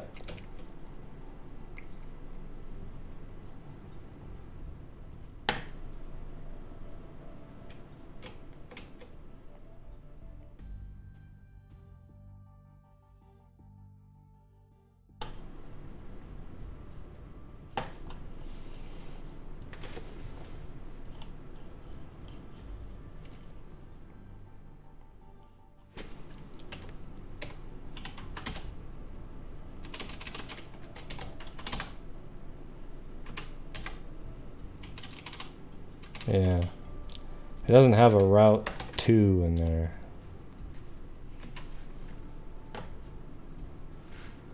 So, I mean, we're talking about 1984, right? Yeah, I have a whole bunch of addresses. Yeah. Tons of them. I guess I could try all of them and see where they lead. So, how about this one? Put that one in there. Now, see, there's this address right here. That's close. And it's very close, actually. Okay, there's one. And look how close that is to there, right? And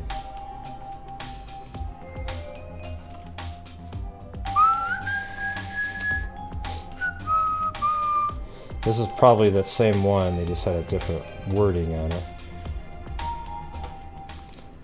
We love and appreciate everyone here. Gray, you're awesome. Hey, you don't have to tell me I'm awesome. But thank you. I don't, but I just appreciate that you're here. Okay? All right?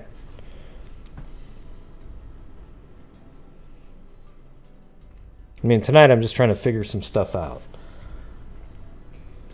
Yeah, and then we've got the 100 South Prairie one. Let's see how that works. Okay, that's way over here. I already had that one. And then that's an apartment, so that's not going to be it. And then this one. Okay, this one is heading in the right direction. And that's again on that same freaking, just right there. There's already, well, no, right there again. So that's the same spot.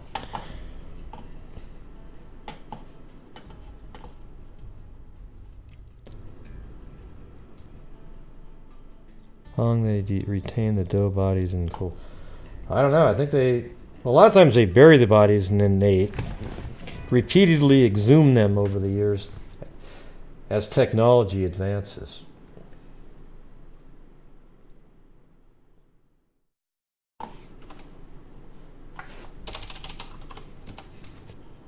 No, jeez. Yeah, well, I don't know. I mean, that's close to here, but it's not that close. See, that is, well, it is relatively close. It's only 2 miles away. So maybe that was just a way to explain it to people, like so everybody knows who these people were, so it's near there kind of thing. The only problem is I can't find you know, where's the shortcut they're talking about? Well, here's the thing. I guess that kind of does make sense. Look at this, what I'm going to show you guys right now. Here's the shortcut to Highway 14. See that right there? And look at it, goes right to it. I mean, you're talking about you can get on Highway 14 by going on a Sophia. So here you go. You're driving like this, and then you turn. And I think this is that weird intersection they were talking about that you can only see coming from one direction. Then you're driving like this. You come down here. You're still on a Sophia Road. You drive straight as an arrow. It becomes Smith Road, and it goes right onto Highway 14, just like it says in that one article. All right? So now maybe we should go back to that one. Yes, everybody, hit the thumbs up if you would. All 10 of you that are watching at this point. Oh, there's actually 225 late on a Saturday night. Not bad. So all 225 of you, if you could find yourself hitting the the like button, that would be fantastic.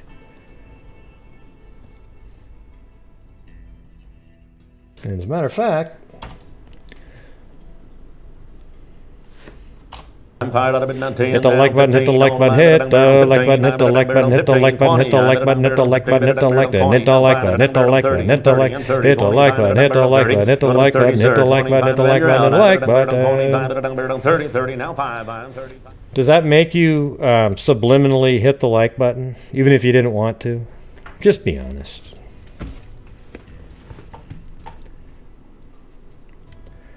All right, I'm going to go back to the original article that we were looking at now and see if it makes more sense. Yeah, and what do you think the 4 3/4 inch abdominal scar would be? Appendix, maybe a C-section?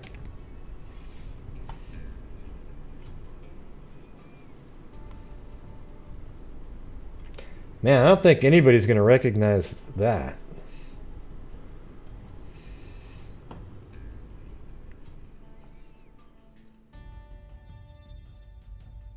Makes you want to change your vote. I don't know what that means. I have no clue what that means. Man, some people have a few too many drinks and they just make comments. And it made sense in their own brain, but it made zero sense in any rational-minded human being. It's amazing. Well, Grace, just you don't get it. No, it just... Whew, wow. Let's see. Yeah. Don't they make C-sections kind of small? Because they can just... A 4-inch scar, and then you pry it open with the... and then you pull out the baby, right?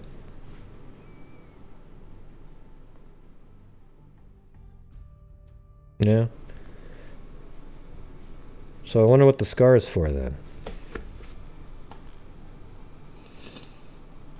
Yeah, see, someone like Shogun understands. Like, how do you change? What does changing your vote have to do with what I said? You know what I mean? It doesn't make any sense at all. I do the auctioneer sound. Oh, you mean vote? You don't mean vote. You mean like the thumbs up or down. Yeah, go ahead and hit the down button. I want more of a... It's not called a vote, though. Okay, do you understand that? So there's girl code. Again, you guys understand weird changes in semantics where I need it to be called what it is. All right? Yeah. Yeah, I said, does the auctioneer sound make you hit the like button? And you said, no, it makes me want to change my vote. You know, so voting, to me, it might be a political thing. Wow, what does that got to do with who you voted for? You know, because it's not called a vote. It's called a like or not. I am not going back to jail, Shogun. I can't do it. You're not going to take me alive this time. All right. So I'm going back to the longer article now. See, isn't that suck? I mean, you guys realize this is what I do well, 4 shows and then get all the other articles too, right? Like it takes this amount of time to actually sort of figure out what the hell's going on. Because it's never just, they never make it so it's plain and simple. Not only that, when you're working with an article that's 35 years old, half the shit they say doesn't exist anymore.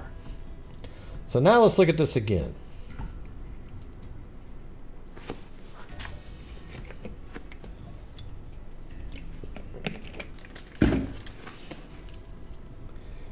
Car when he was surprised by a Westby couple who were taking the shortcut to Highway 14.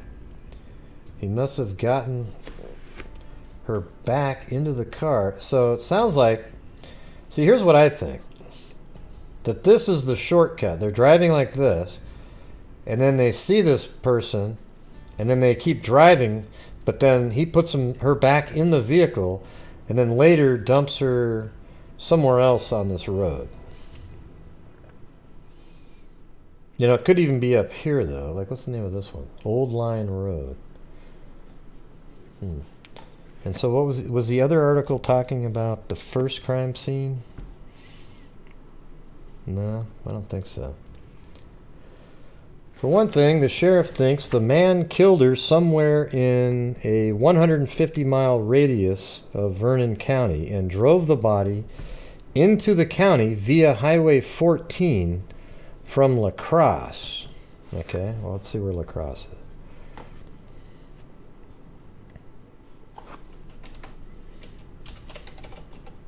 is. I spelled it wrong.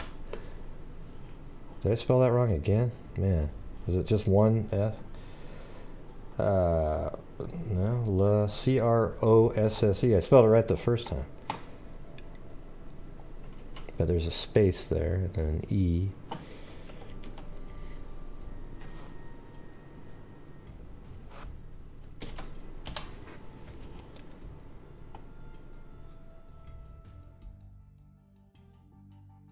So does 14 continue? Oh wow, that's still 14 right there.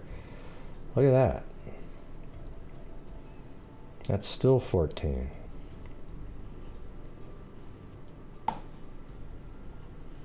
And then, so La Crosse is up there. So 14. Let's see if we can get it to say 14 again somewhere.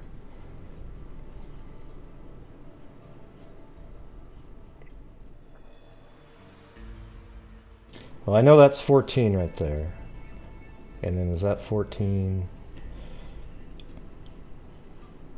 Wow.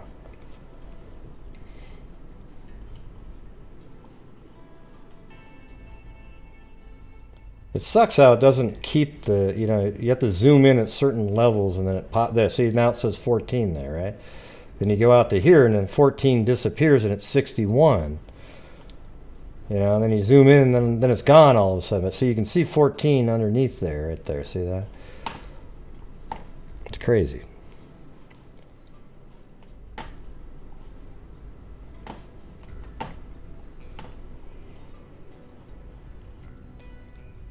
Okay, so they think he came in from La Crosse down like this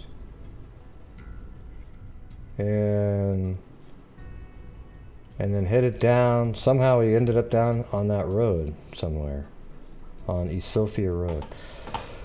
It's not very clear. All the articles have different names too. By a Westby couple who were taking the shortcut to Highway 14. Yes, because we all know what that shortcut is, right? He must have gotten her back into the car because when they saw him, he was running around the back of the car, Banta said. He got in and took off. Banta knows the man had the woman out of the yellow compact car on Holt Road because he found some of the woman's belongings along the road. He won't say which belongings, just as he... But how do you know that the belongings belong to her? Was there maybe a sock or something like that that matched? Because it can't be ID or you'd know who this person is, right? It can't be... I mean, what connects her to the items that you found? That would be interesting to know. He won't say which belongings, just as he won't say exactly what was used to beat the woman because he'll need these details. The man made a right turn, drove about 3 miles down the road, and pushed the body out of the car. Okay, so a right turn. Is it this road right here? So this whole thing here, though, is only...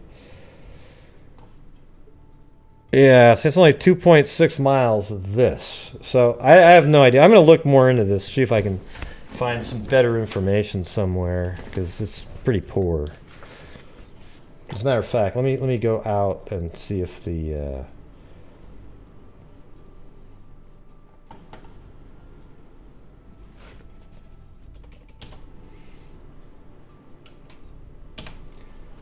I'm almost done here, by the way, everybody. It's getting kind of late. I know some of you are just staying up to stay up.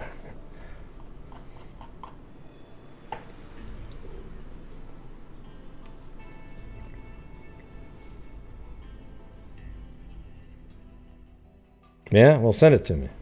Not tonight. I mean, you can send it to me tonight, but I'm not going to go over it tonight.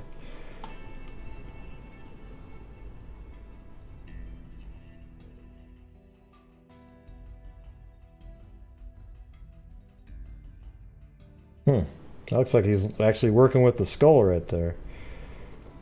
I mean, it could be any skull, but it kind of seems like it. So this is from 2016. Do they have any better information?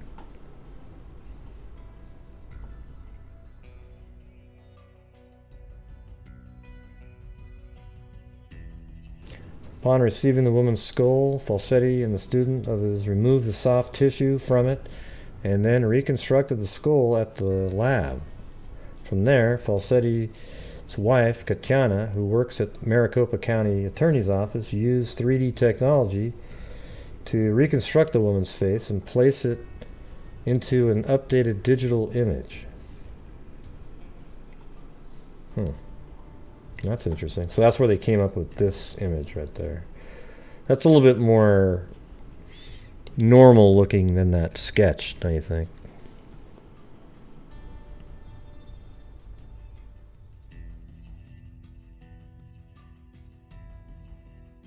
Okay, cool. Anyways, all right, I'm going to be done with the show. I'll probably look at the email later. I don't really, I'll check it out later. But got kind of sidetracked on that one case there, but it's pretty interesting, don't you think? I mean, man, you've got a lady that's 60 years old, has some strange features that they included in there. Had some dental work, apparently, with serial numbers. I think that's this case. Now I can't remember if that was in the previous one, but then there was this light-colored sports car that was seen in an area with her out of the car, apparently, and then he rushed around the front of the car and apparently put her back in the vehicle and then dumped her body somewhere else because witnesses saw that moment and realized, and they've put together the pieces that show that there's a connection between the items found a few miles away and where her body was dumped. Her body was found by a couple teenagers, and her face was so badly beaten she was unidentifiable, and her hands were cut off, hiding her fingerprints from law enforcement. So that's where we're at on that. I just want to get more specific information. All right, so hey, where are we going to do the flyby tonight?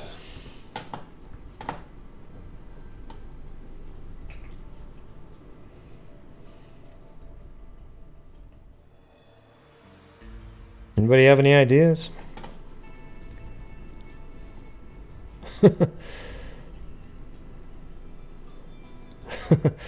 Well, yeah, I'm just a Timbers fan. I hate the Sounders. You can be a fan of whatever team you want to be, but when we're playing each other, forget it. Okay? I mean, are you even a big soccer fan I'm at not all. a Sanders Seriously. fan, and you're not a United fan. I watch all the We can still be Timbers friends. games. Lol, go Union. Yeah. Okay. So, I'm going to say thanks to Cricket D, Lanky Tor, Sandra, is it Meacher? Metcher? Cairo Al-Qadir, Leah Furness, or Furness, Kit Kat, Crystal, a.k.a. Beaver Gaming Sub, and Cairo Al-Qadir, Sarah Beth Colagras, Raven, who was bailing me out of jail, as well as Sarah Beth, Lanky Tor, and Cairo Al-Qadir again. So, thank you guys very much. All right, so where are we going on the, where are we going? I need to go to another desert place. Where did we go last night? I think there was more we could be doing at, where was that? Bryce Canyon? Was that Bryce Canyon? Where was that? Ah, screw the 49ers. Jeez. Anything San Francisco, forget it. All right. Yeah, except for you, Lanky Tor. You're cool. You're the only thing that makes San Francisco worth a damn. And that's Lanky Tor. Okay? Lanky Tor makes San Francisco. No, what was the name of that one? Wasn't it Bryce Canyon? Yeah, I've been to the Blue Ridge Mountains. And Shenandoah River. I've been there too. You know, it's funny because life is old there, you know. Older than the rain.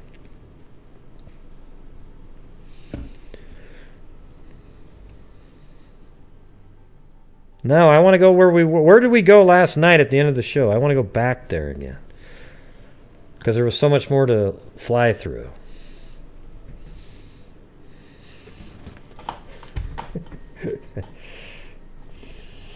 You know what? You guys you fill up my senses, right? I compare it to a night in the forest.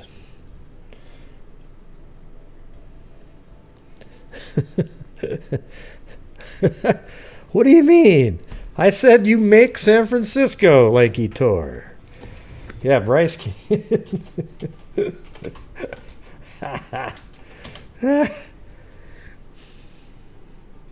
Yeah, it does remind me of a sleepy blue ocean. But particularly the mountains in springtime. Or even a walk in the rain.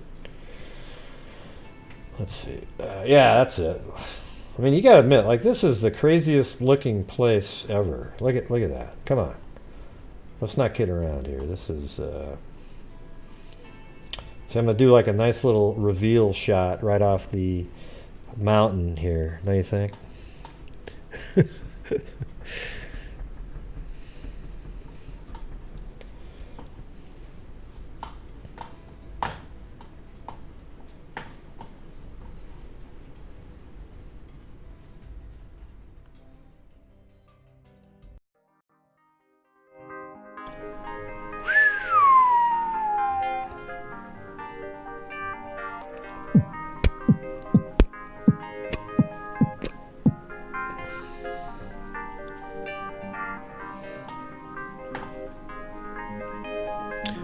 Oh, Mandy.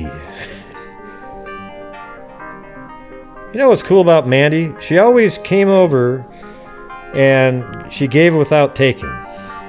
There we go.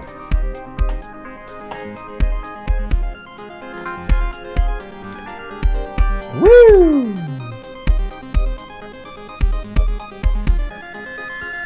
Oh, almost like skydiving off a cliff.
Isn't this like the coolest place you guys have ever seen? Seriously.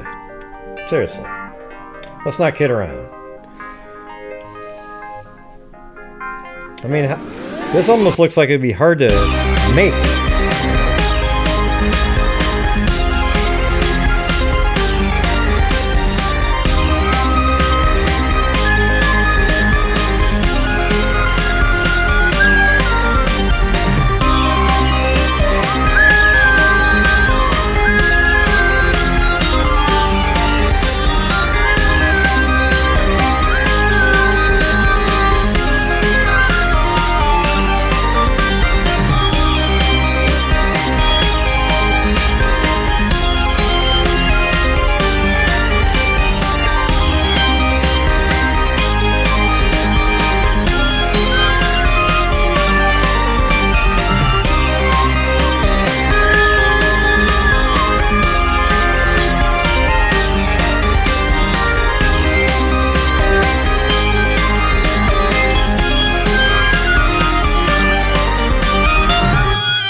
Seems like every time that I do at least two rotations. Let's see, what else we got around here? Oh, look at that. Whole bunch more over here. Oh, another reveal right over the side of this mountain right here.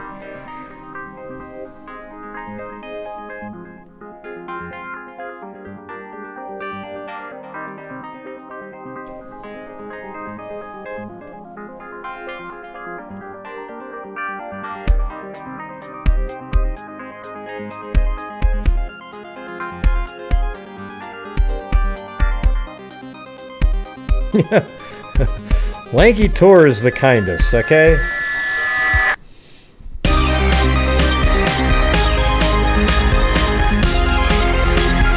Cairo's right up there too, okay?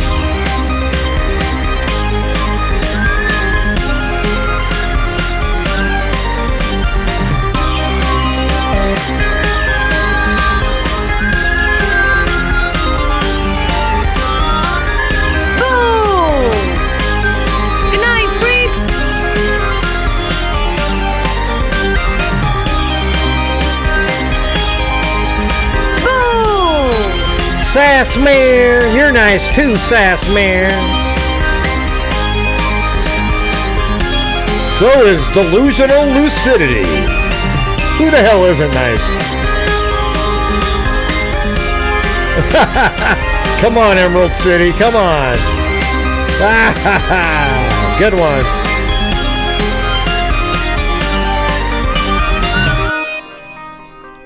Ooh, flying the drone right over the canyon there, wide open shot, waiting for a nice reveal around through the valley. Oh yes. Whoa! Moving too fast. Hey, slow down, man, you're moving too fast. Gotta make the morning last, okay?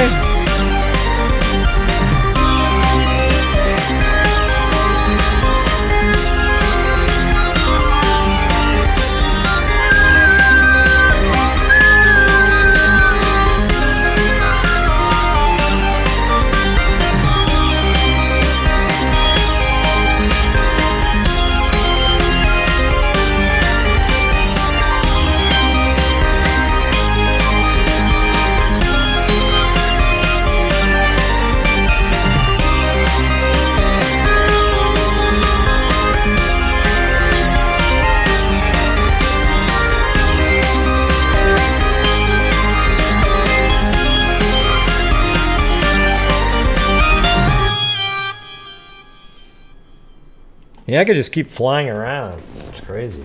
But anyways, see, this is the kind of landscape I like to look at. See, there's a lot of other places they have out there, but they didn't map it very good. This one, it's so freaking detailed, it's crazy. You know what I'm saying? Alright. Alright, everybody. Well, thank you for showing up tonight. And just sort of, we're just kind of doing the same sort of research that I normally do on cases. And you can kind of see how it gets kind of frustrating after a while when you read 3 different articles that have 3 different descriptions of where the body was located. You guys like looking at me in prison? Oh, hold on, let me get the other shot back. I got the wrong shot up on the screen. There we go. You can look at that. Blue is still waiting around for you guys. Isn't that amazing?